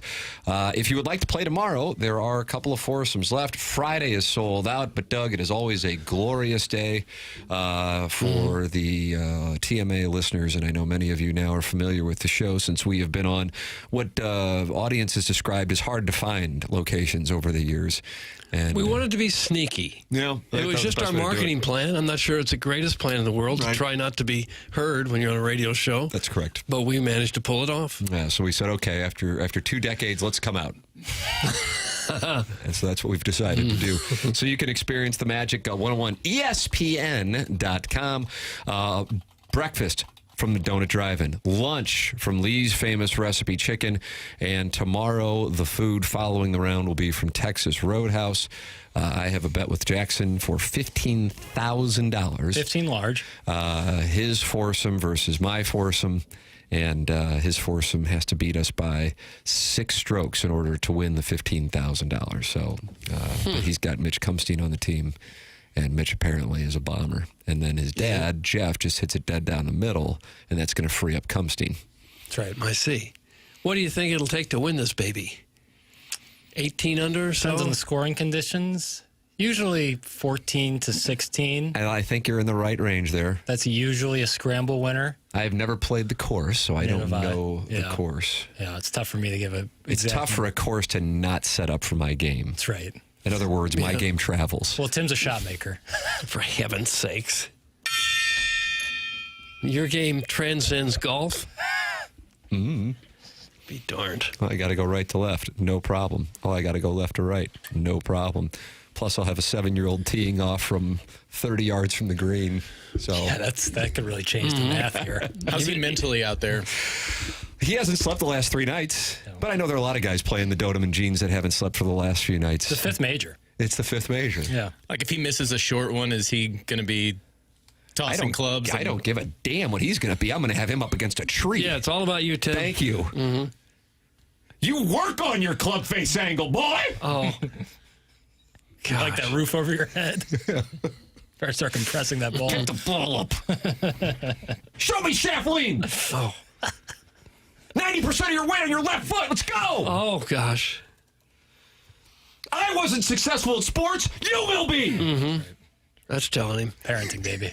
That's parenting in 2025. Yeah.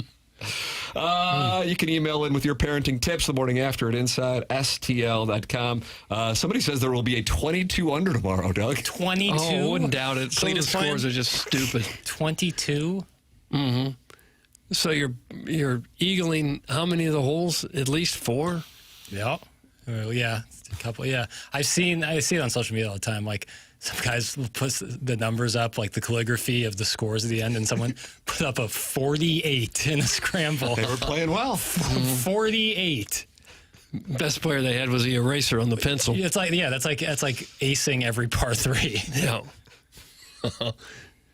And they come in just proud as can be. No, we didn't cheat at all. Nothing to see here. No way. Yeah. That's dirty.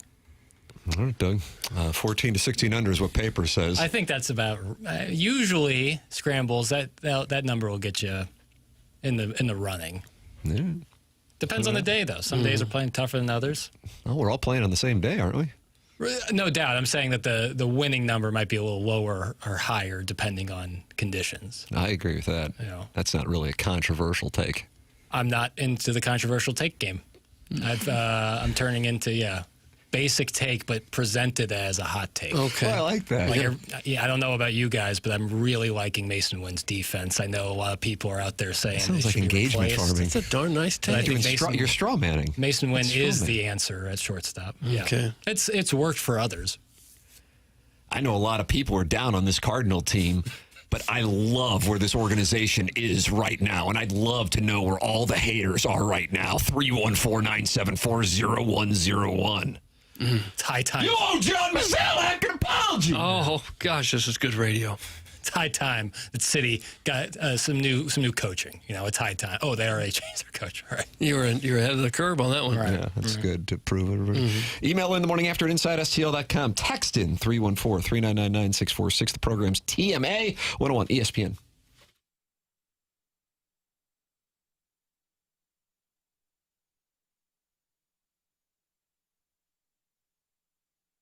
In the market for a new car, not sure what you can afford, not sure what you can get approved for? Well, go to autoloanpro.com. They're going to work with you no matter what your backstory is, little to no money down. Going to work hard to get you the best rate possible.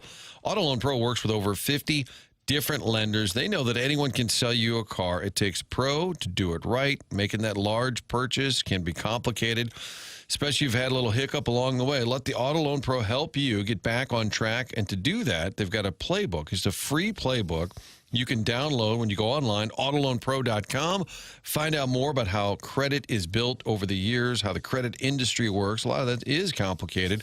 They explain it all to you with that free playbook. Make sure and download that at autoloanpro.com. The only thing you need to know, and that is to choose the Auto Loan Pro. Friend of the show, Robert Thomas. He's on the website as well. It's a great site. You can learn more about the credit industry while also getting that next vehicle. AutoLoanPro.com. Auto Loan Pro, part of the Lita family.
This is Jackson with a Sports Center update. It's driven by Johnny Londoff Chevrolet and Johnny Londoff Autoplex. The Oilers defeat the Stars last night. 4-1, the final score as Edmonton takes a commanding 3-1 lead in that series. There's another Sports Center update driven by Johnny Londoff Chevrolet and Johnny Londoff Autoplex. See them at londoff.com. Chevy, together we drive. Are you kidding me?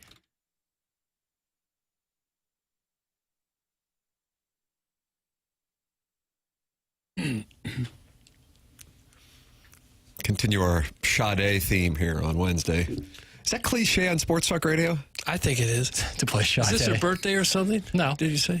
Just feels like a Sade Wednesday, doesn't Why? it? Why? It's the vibe I'm getting. Mm-hmm. Okay. It's TMA 101 ESPN. The show's presented to you by Brown and Crouppen. Martin Kilcoyne's vacationing at Jackson's parents' place, the Hamptons. But he will one be day. for one day. And then he's got a flight. I don't know what happened. I guess he's got to take a helicopter to Teterboro. Right. And then he's just flying directly into Oak Valley. Yeah, we're going to make a little airstrip. There's a little airstrip at Oak. Because they're got a lot of PJs coming in for the dodo. Yeah, it's going to look like Scottsdale. Just land on 55 there? Yeah, that'll probably work. Heads up.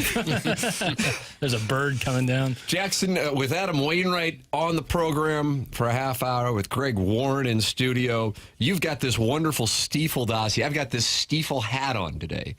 And I feel like we've ignored a lot of your hard work on the Stiefel dossier.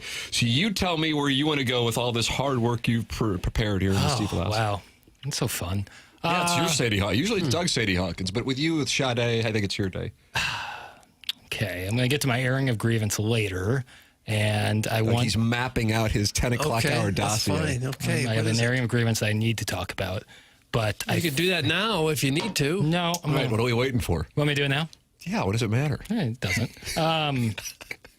We need to talk about motorists leaving a parking lot on a busy, high-speed street. So, I mean, I'm talking Manchester, Lindbergh. We might go down the Cardinals and Orioles. Those doggies fired. Doug, it's a manager.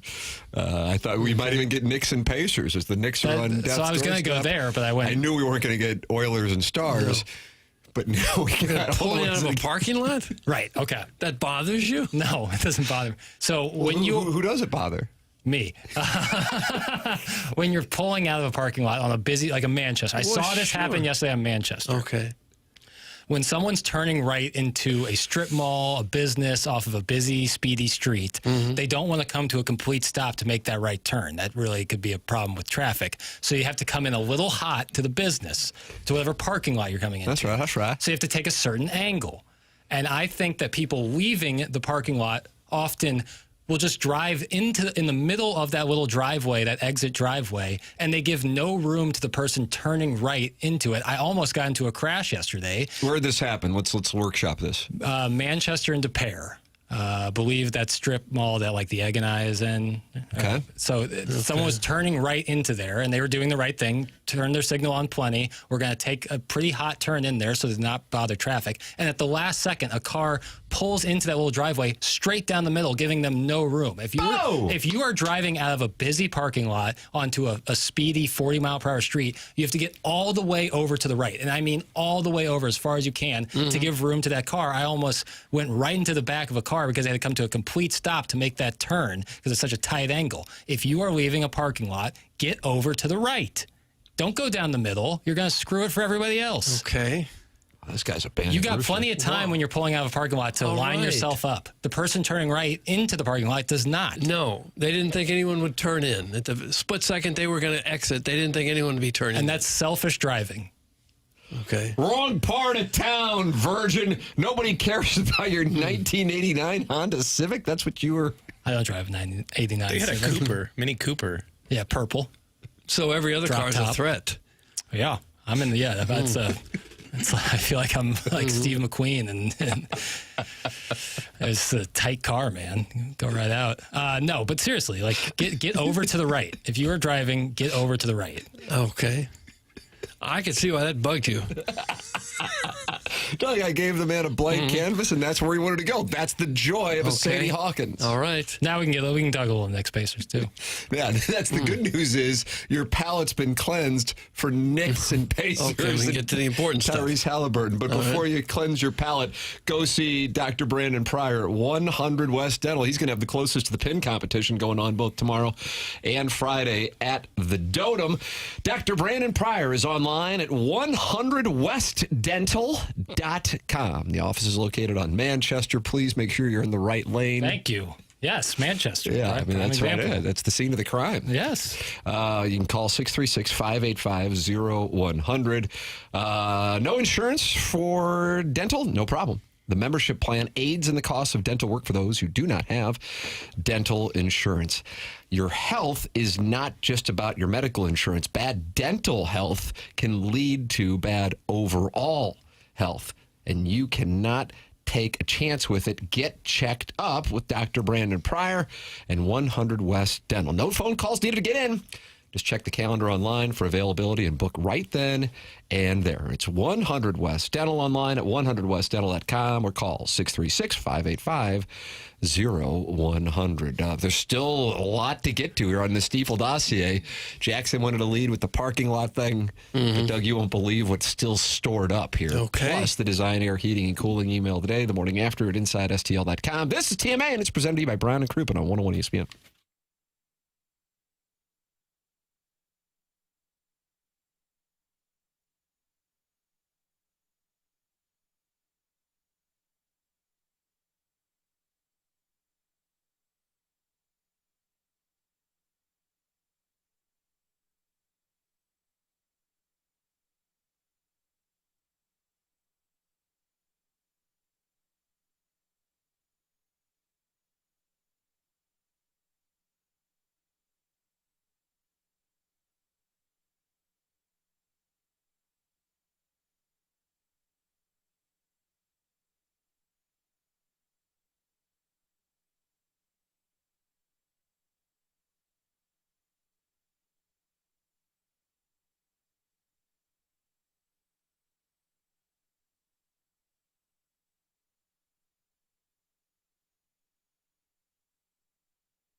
pretend. I wouldn't want to.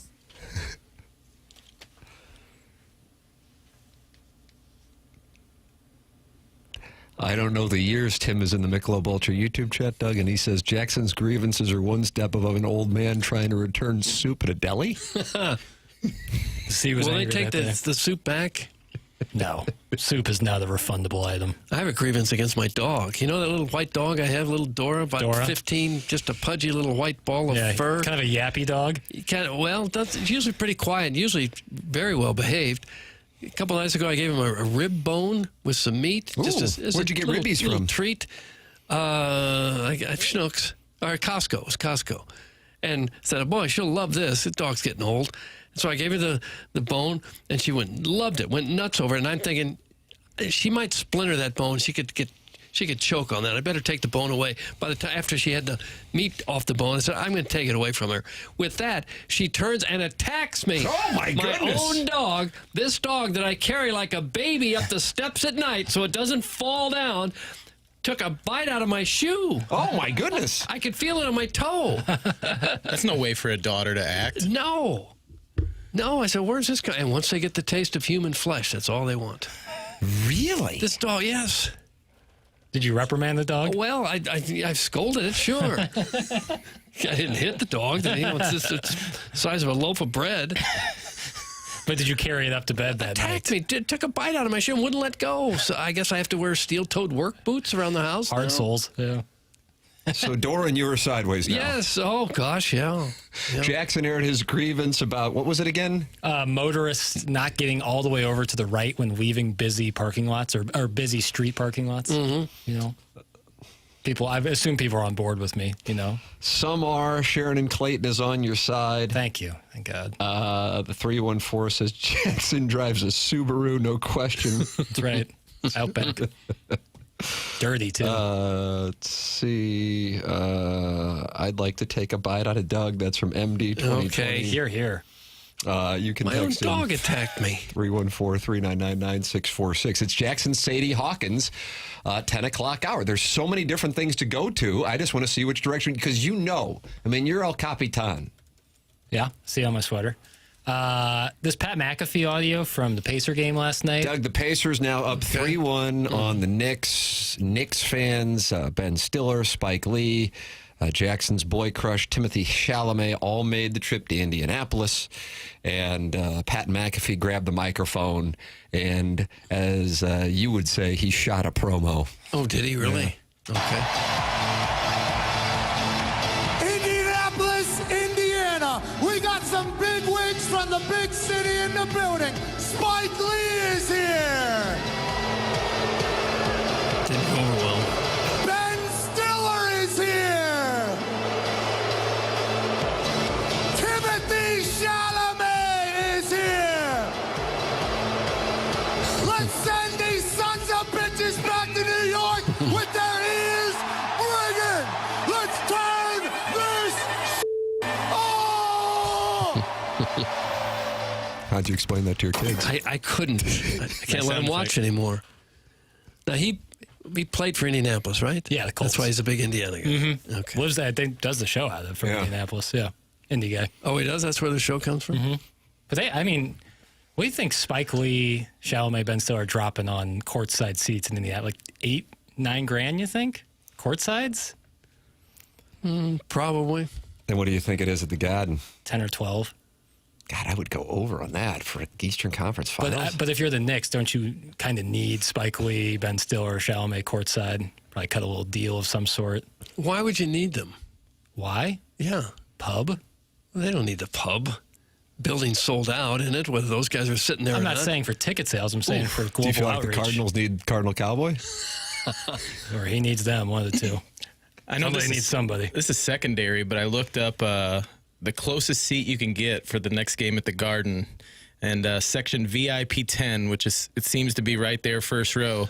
$76,000. Ooh, value. $76,000 for which building? Indianapolis? MSG. Yeah, at the Garden. Yeah, at the Garden. And $12,000. I'm like, well, I'm thinking like I would assume that they're paying in advance of the playoffs for those seats. Like I don't think they're like, all right, now it's game 5.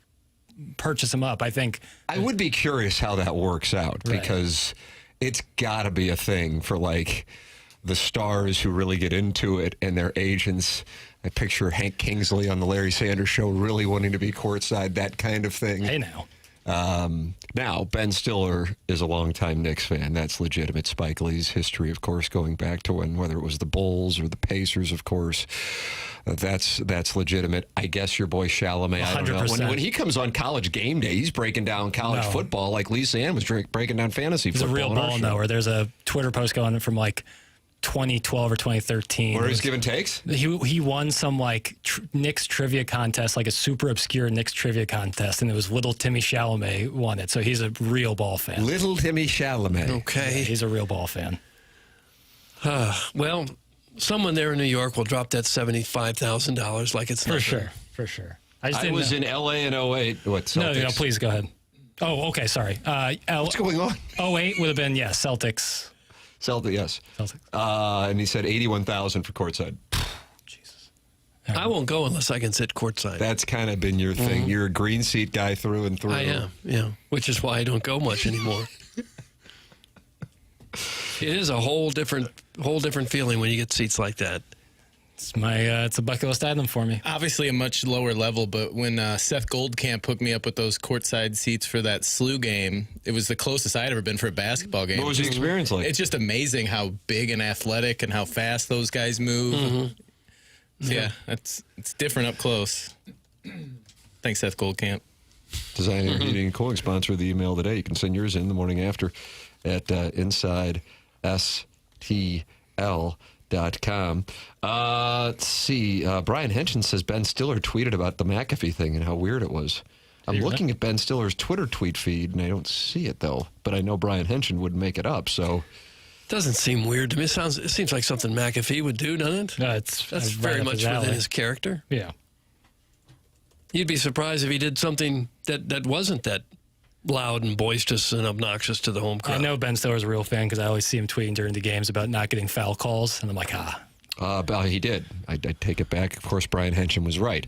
He said under the video, yes, weird. We were happy to be there and cheer our team, and other than that, Indy fans were awesome. There you go. Okay. Fair enough. So he covered it or just was there as a fan? I would imagine he might have been courtside himself with what the newspapers pay these days. I agree with you on that he probably was courtside. I'd like to read his column. Brian Henson said in his replies, sir, and he's exactly right. Brian Henson is a journalist, and as a journalist, he would not lie. Okay. Well, I don't know about that. The only way I would pay $75,000 for a seat is if Doug was already sitting in it. That's from Rob McClanahan, but my good friends call me Rue. Would you share a courtside seat with someone? Jackson, I bet would. If you couldn't quite afford it, would I share one? Yeah, you can have the seat. You think they do that at the Cardinal? Everyone gets an ass shake. Does he have to pay? You got to pay half, right?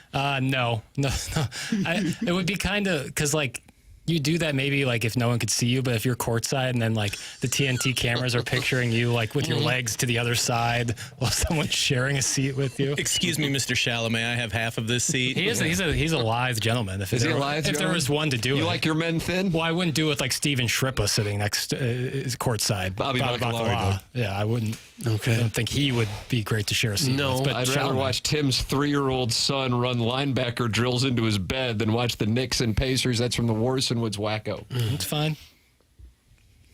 About 14 million disagree with you, but...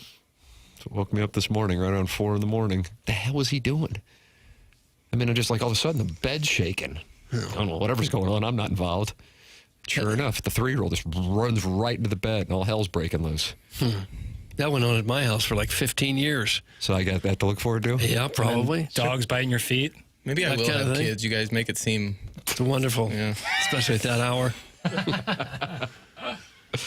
I would only share with Doug or Tim. They don't even have to pay half. That's from Jackson's boy body. Huh. My boy body's texting in? We'll consider it. I wonder if that'll ever be a thing. When the next seat's wider and you have to share it with someone else. That was always tough in school when the buses were too filled up and you had to go 3 to a seat. And some poor sack was sitting Lucky Pierre on there. Oh, Lucky Pierre.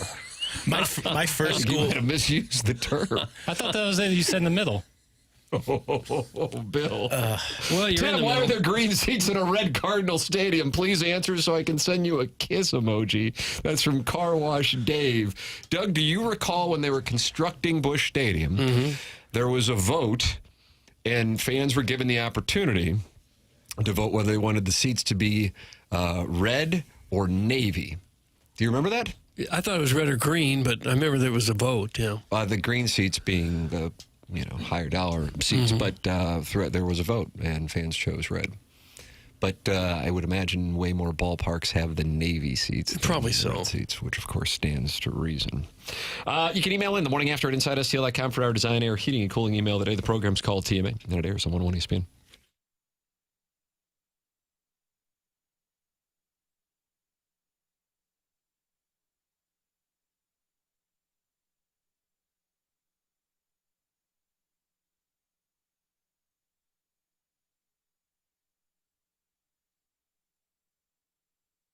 Michael's Flooring's been family and locally owned for over 30 years. He takes pride in helping and making sure his employees are happy and make a great living. And that passion goes to the customers. Just come on in and talk to them. You're going to see the difference. They want to make sure they suggest the best thing for you, not pushing what corporate is telling them they have too much of. Go online at igotfloored.com. And right now you can get 3 samples free from Proximity Mills. That's Michael's Flooring.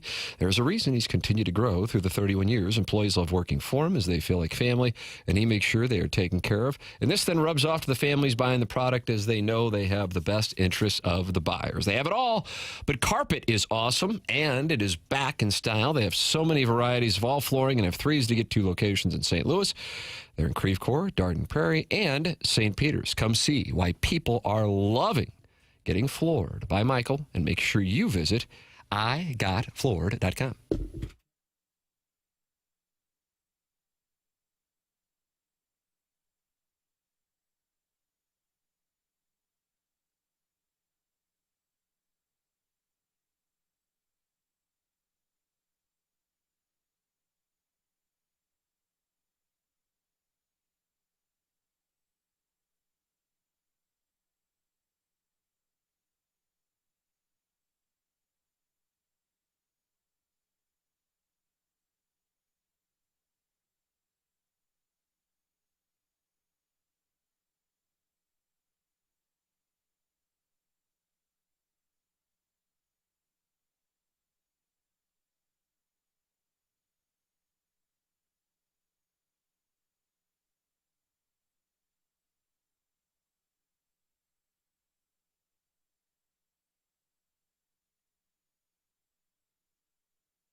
God, I love a Sade Wednesday. You know, outside of your opening with Smooth Operator, a lot of these are, what would you call these, B-sides? I don't know what that means. Deep cuts. Deep cuts of Sade, too. It's not just Sade Wednesday on TMA. Again, cliche. But it's deep cuts. Yeah. And what does that mean? Like songs that weren't hits? That's right. If an album had 20 songs on it and 2 massive singles, you know. A lot of them sound an awful lot alike. Tim, you got an age on Sade? It's a great question, Chairman. I'm not. This is more fun. You know, don't bet anything. Okay. God, she's I'm gonna get it. Don't worry about it. I'll take care of it for you. So she's 22 and 85. Then I'm gonna give her 60. I'm gonna go 63. 66. No! Nah! But she should be 63. Thank you. Why? Just because Tim said she should be? Yeah. That's on her. That's a new level of undertaking. I agree with the chairman there. Her birth certificate must be wrong. Somebody's arguing with the chairman and says she's 67. So now we got this. Wikipedia says 66. I love that we live in a town where the color of the seats at the baseball stadium and hundreds of millions of dollars in government funding are both decided by an online vote. Hard to believe St. Louis isn't booming with growth, Doug. That's from Texter of the Year 2023 and 2024 Arbor Day. Oh, Making a strong campaign for 25 as well. Yeah, I don't know who's going to beat Arbor I think they Day. were just trying to do the nice thing. Say, what do our fans want? Do they take into consideration something that absorbs the heat of the sun when they're picking something like that for those hot July days? Probably not. Here's what I would tell you if you want to know the truth, okay? If you're going and doing these online votes, you want to be able to go, well, I didn't do it. The people wanted it. Plausible deniability. I didn't do it. The people wanted it. Do the people have as much information as you do? No, but I don't want to catch the blame. I want some leadership around here. Gosh. God almighty. You can text in 314-399-9646. You can really feel the uptick in potholes when driving down Ladue Road and you hit Clayton. It's kind of sad. That's from the Self-Made Salesman. So now Clayton's for the Sads? That's not accurate. Is that true? That it? No. So Lindbergh Road is closed for a bridge. You usually drive the same way. I know you take. I did 270. yesterday. I went south right by Mark Hanna's office there. Oh my goodness! Yeah, Conway Road in Lindbergh. Yeah. It's blocked off there. Yeah. Oh really? Oh yeah. It was an odyssey. I was about to text you. I go, I'm not sure I'm going to make it by time. I don't know where I am. Oh, it's. I don't take Lindbergh because of that. It just started today with but the they've been shutdown of bridge. There's been there's been construction. So I don't know. Yeah, Doug, it's. Let me tell you something. This Huntley, this Clayton, this Ladue. Right. They're trying to keep us Frontenac. You would think it isn't for everybody. Even when they're doing road construction, you would think they would open it up for you. I didn't want to say that, but I agree with you. Wave you on through and everyone else. Where are you going, bub? What's the record on a texter sending in the same text multiple times? Whoever it is, blocking. Are we using names here? We putting them on blast? Not real names. Your text name, though. What is it? Jay Killa. Oh. How many times? 15 is what I'm counting. Okay, Jay Killa, you just got suspended. No, he's gone. Suspended a period of 15 days' time, one for each text that did not get read. Jay Killa. It started at 10:12, and he's still doing it at 10:38. So whatever we do now, don't read this text. It's just what he's I'm not going to read it. I don't know how you want to handle this, but Big Al is sending him topless photos of ladies and also says, answer the damn phone, Kurt, it's my birthday. So I guess he wants to call in, 314-974-0101. He's on hold. And I boycotted the online city funding poll because there wasn't an option to donate to Kai's wedding so that he wasn't the only one who got to bring a date to his wedding. That's from Arbor Day. It'd be pretty awkward if you couldn't bring his new wife to the wedding. Good deal if you wouldn't be much of a wedding, would it? Doug, Big Al is on the line and he wants to talk us over. Okay. Happy birthday to you. Happy birthday to you. Big Al, happy birthday. Thanks, boys. Happy birthday, Big Al. How's your health? I know that was a concern there for quite a while. I'm 63 and I'm cancer-free. Oh, wonderful. God. Wonderful. Glad to hear it. Right there. Glad to hear it. Yep. I'm going today to Costco to get a bunch of supplies to take it down to the people that were devastated by the tornado. It's a birthday present to myself and to make myself feel somewhat alive, because I have everything and those people have nothing. So I encourage all my little listeners that are texting, getting them off the air, to do something about it and go help people that are less fortunate than us and they don't have anything. And that's what I wanted to do for my birthday. How about that, Doug? That message of positivity and giving on Big Al's birthday. Wonderful, wonderful. Yep. That's what I'm doing. So I just wanted to call in and tell everybody I'm alive. You can't kill me. And you can get your little fat fingers going and send it all out, because I can drink bleach. I can beat cancer. What else you want to do? Bring it, boys. You just called in to agitate the texters? That's all this was about? Kind of beat his chest. Back. You know I'm back when I'm doing that.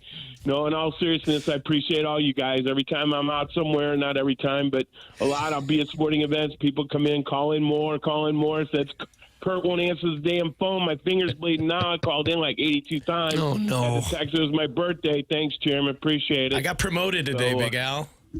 I love you, man. Thank you, guys. I just want to say everybody help someone else, and thank God you're here in this earth. Do something different, and blessings come your way. So I love all you guys, and I'll be back next year, 64 and so much more. 64 and so much more. How about that? There's happy birthday to Big Al, Doug, celebrating his 63rd Happy birthday, Al.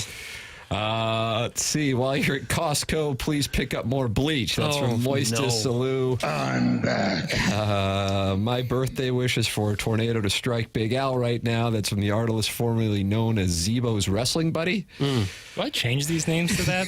It's ridiculous. I was in Costco either Saturday or Sunday. I've never seen more people in one store at the same time. What was doing? Nothing. Just a regular weekend in Costco. Anytime you think retail's dying, go to Costco on the weekend. The Hill people come out in droves on the weekend to come to the big city to go to Costco and Sam's Club. Must be. I mean, the lineup to just buy what you had in your cart, it was 100 feet. Holy crap. Do you have the app where you can scan the things in your cart and skip the lines? No. You got to get that. Don't tell me what to get. All right. That sounds like that'd be a pretty good idea, Spend more time there. Yeah.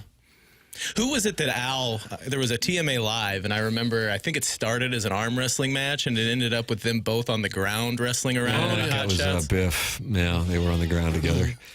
But our events tend to wind up with men on the ground together. Big Al and Curbs came out for, they're born on the same day. How about that? Oh, wow. Chris Kerber's celebrating a birthday. Jackson, you had a request for the Game 7 2019 call from Chris Kerber to celebrate his birthday. Is this a special birthday for Kerber? I don't know. I don't know how old Kerber is. I don't think he's the same age as Big Al. I don't think he's that old. old. No, I'm talking under, but I didn't know the ballpark range. Let's see. Can you imagine having your house decimated by a tornado, losing all you have, and some filibustering St. Charles challenges you to an arm wrestling match? These people have been through enough, Al. It's from Arbor Day. Oh, that's not nice. He's trying to go down and help and do something kind. You just can't win in this text inbox, can you? He didn't say he was going to arm wrestle the tornado victims. He does like to arm wrestle people. He does. He does. I believe, if you remember, Titans lineman Albert Hainsworth was one of his victims. Mm-hmm. He used to brag about getting Twister, too. I think he bragged on taking down Tony Twist. I'd like to see that rematch if Big Al did indeed take down Tony Twist. I don't know if that's... But maybe it happened. Doug, it was Memorial Day weekend. It was so busy. That's from the Ole Miss sorority girl. Oh, yeah, it was. I've never seen a store any busier than that one. Doug, you do the shopping for your household. Do you also do the laundry? Who are you trying to be? Mr. Licks? That's from the Warson Woods Wacko. Gosh. I miss Biff. That's Dale, and he's in Grubville. Biff calls in, but Big Al says you don't answer their calls. Yeah, I've Biff and Big Al on my no-fly list. Really? No. I didn't know Why? I didn't know what the policy was here on the program. All right, we got the Design Air Heating and Cooling email today coming up in a matter of moments. If you are feeling sluggish, you're not necessarily feeling great, well, that can be low testosterone, and that is where you can get treated at Mentality. Get tested. It is Mentality, a local St. Louis-based place to get tested on your testosterone, and not just your testosterone, your free testosterone. Not everybody tests free testosterone. I have been out there to get tested. Super easy, in and out within 20 minutes, and I can tell you it is a very friendly staff and easy experience. This year, staff settling for a fraction of your potential. Mentality's New Year offer is your chance to take back control. Visit mentalityhealth.com/radio to find out more information or check out the discount offers. It's Mentality. Be the dad who can keep up with the kids and be the husband your spouse knows you can be with Mentality. mentalityhealth.com/radio. Take a commercial break. Come back with more TMA and the Design, Air, Heating, and Cooling email today next here on 101 ESPN.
This is Jackson with a SportsCenter update, and that's brought to you by Saliga Heating and Cooling. Cardinals win last night. They're back in action tonight with a 5:35 p.m. first pitch. Miles Michaelis on the mound for the Cardinals. That was another SportsCenter update brought to you by Saliga Heating and Cooling, a Daikin heating and air conditioning dealer.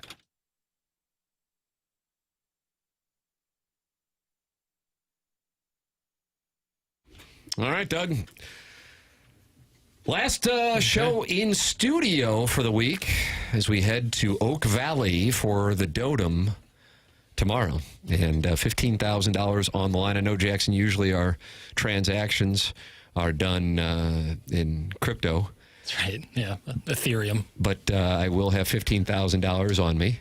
Okay. I know you will as well. Yeah. Small bills. Preferably. And your pairing has to beat my pairing by 5.5 strokes. We're prepared. All right. We're prepared. 15 large on the line. That could go a long way for goodorbad.com. Oh, it could get you off the ground. With seed funding. Still working on that. And Series A to follow. Yeah, I'm the only person to invest. Right. I'm working with counsel to try to see if we can get that out of the goodorbad.com account. I haven't seen a monetization strategy. No monetization strategy, but we have spent a lot of money. But again, we're pre-revenue, so this is all building. Pre-revenue is the term for the business. Yeah. If you could just get more revenue coming in, that would help. No, we're just trying to get users. And then you haven't even seen a decent proposal. Haven't. Then that's fine. Before we go post-revenue, we'll watch a decent proposal. And since it's been revealed that Oscar voters don't even watch the movies, this website's more important than ever that people get a solid opinion from someone who's seen the picture. Goodorbad.com. Some Oscar voters. I just don't know how we're going to make money on this thing. I don't know why I invest. It's time for the Design Air Heating and Cooling email of the day. Hey, Jerry Big Tank Del Vecchio can clinch today. Dear Mr. Vaughn, we regret to inform you that your recent shipment of Aqua Mesh booty shorts has raised several red flags here at U.S. Customs. Specifically, your attempt to reroute said shorts through Vietnam in a not-so-subtle effort to dodge Chinese tariffs has triggered an official investigation for potential tariff fraud. Please be advised that we take trade law violations seriously. A compliance agent named Horton with Lust for Justice and a man will be contacting you shortly. That's from Lieutenant McGroin. His first name's Holden, Doug. Lieutenant McGroin. First name Holden, Doug. Peace and love, peace and love. I wasn't able to listen to one singular second of the show this morning. Due to work. But Doug has really been on a heater lately, and I couldn't agree more with what he said around 8:16. 100% of the people who try to start the wave at a Cardinal game drive on I-55 or I-70 exclusively. I didn't say that. We never even discussed the I thought you said that during the break. I didn't say it anywhere. I never really understood why a guy who got a pair of Hey Dudes and a Walmart quality Eckstein jersey at the age of 30 then decided to put the next 40 years of his life in neutral. Picks trying to get dozens of people to stand up with their arms in the air is quote-unquote his moment. But hey, man, congrats on your 10 seconds of fame and exercise. I'm not quite for sure where Wave Starter Guy ranked on that worst guys list, but no need to do double work. If guy who says sandwich was on the list, it's the same guy. Speaking of worst guys, quick shout out to Josh Heupel for looking like someone who vacations in the very spot the SEC meetings are being held. I read an excerpt in Talty's new book where he ranked SEC coach bodies, and he said Heupel's ass looks like a pillowcase full of nickels. Keep working on that 0-4 record against UGA while being outscored 137-58, Josh. I wouldn't have paid Nico either. That's from Al in Dadeville, and he loves the Georgia Bulldogs. Al in Dadeville. Hey, boys, just wanted to give a quick shout-out to the Dream Team. Doug, Jackson, Tim, and KG, who somehow managed to keep things running while also looking like they're plotting a sitcom behind the scenes. Doug's the brains, or at least he says he is. Jackson's Jason's the charm, Tim's the calm and the chaos, and KG, well, KG's probably halfway through a spreadsheet and a dad joke at the same time. Keep being legends, you four. It's equal parts impressive and mildly concerning how well you all function together. Love, TMA Walrus number 1. TMA Walrus number 1. In the back room of a Cracker Barrel off I-70 lives Doug Vaughn, a leathery old man marinated in the brine of the Great Depression. Great Depression? He rocks in a creaky chair, barefoot, but with feet so filthy they look like airwalks, whittling little wooden roosters with a knife older than jazz. You like that, a knife older than jazz? That was the email. I do. I'm reading what's in the filter file. I'm a big fan. Hold on a second. His dirty denim overalls, inherited from his grandpappy, along with a strong distrust of light bulbs and Calvin Coolidge.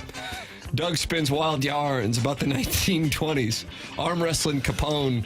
Cracker Barrel's my town, see? Dating flappers and inventing the Charleston by accident. But what he lives for is broadcasting his radio show on a ham radio duct taped to a spittoon, where he enjoys nothing more than asking the worst questions ever uttered. Mm-hmm. Are you surprised you can remember all the words to stuff that you wrote and say every night? Or Jem's like, you're on record saying you love to hit. Do you wish you didn't have to hit? I like to stretch boundaries. Folksy Doug Vaughn doesn't hold back. Whether it's asking the hard questions or playing the Cracker Barrel pegging game with his friends, this man is an American legend. That's from Norman Rockhard. Oh, he's new. Norman Rockhard. He's new. Good morning, Mr. Producer Pants. Summer's here again, and somehow you're still working a full-time, part-time executive radio job. You somehow landed right out of college without any experience. Right. Meanwhile, we're the ones packing lunches and heading off to work. We're so proud of your youthful spunk. Anyways, Dad says, while you're running the airwaves today, could you also find time to unload the dishwasher, take the trash out, and give the counters a quick wipe? You might be able to fool your coworkers into believing you understand the real world and are a grown little company man, but not us, Mr. Big Boy Job. You still haven't cleaned up Spot's poop in the yard, cleaned your cereal bowls from your first Big Boy sleepover last Saturday with oil change, oatmeal, and Space Bar. Oil change. Or picked up your liberal arts Barbie action figures from under your bed. And remember, if Martin can disappear for the whole 4th hour every day, you can ask Tim if you can be a couple minutes late tomorrow so you can run by Dr. Horowitz's for the bubblegum cough syrup you like so much. Love you. Mom and Dad still syndicated in your heart. That's the name of the texter? I just read what's in the prompter. Good name. Mom and Dad still syndicated in the heart. And finally, I'd like to toast the legacy of Jerry Big Tank Del Vecchio, radio advertising pitchman extraordinaire for low-powered AM radio stations that pay their rent and gift cards. He struck this competition like a bolt of lightning, jumped out to a lead, shipped his final win on May 19th with the line, "You have a nice set of Rodericks on you." This business apparently doubles as a resume and a cover letter if you want to be on air talent, and then up and vanish like a fart in the wind. Cheers to the May 2025 Emailer of the Month, wherever you are, hopefully consuming nose beers in one of those private karaoke rooms with Ellen Foley, Dragon Slayer, Whomst is Bruce Valanche, Chadwick, Maury, and Little Jack. Ours is the type of presentation where the listeners feel free to drop in at any time and then sit on hold for hours/days/weeks until they finally get put on the air so they can spike the football on a prediction that's narrowly on pace to hit with 2/3 of the season remaining. When asked what he saw in this team early on, Pestis replied with vague cliches about spring training and just letting the boys play like he was like Doug doing a bit. It's a shame the guy who's so badly wanted to have his wife drive him 40 minutes so he could bang on the doors and demand to meet Jackson won't take a 10-minute Uber ride to the Dotem because he was once fooled by a scammer pretending to be an Uber recruiter calling his landline in order to steal his identity. And the only lesson he took from the experience was never to trust the company that the scammer was pretending to represent. Perfect. That's from Buck Swope, DBA, the Recessed Ladies Breast. And Doug, that's what we have for the Design Air Heating and Cooling email of the day. The only question I have left today is what you got. I thought Buck Swope was very strong, but I really didn't hear much after I heard the sentence, Josh Heupel's got an ass like a pillowcase full of nickels.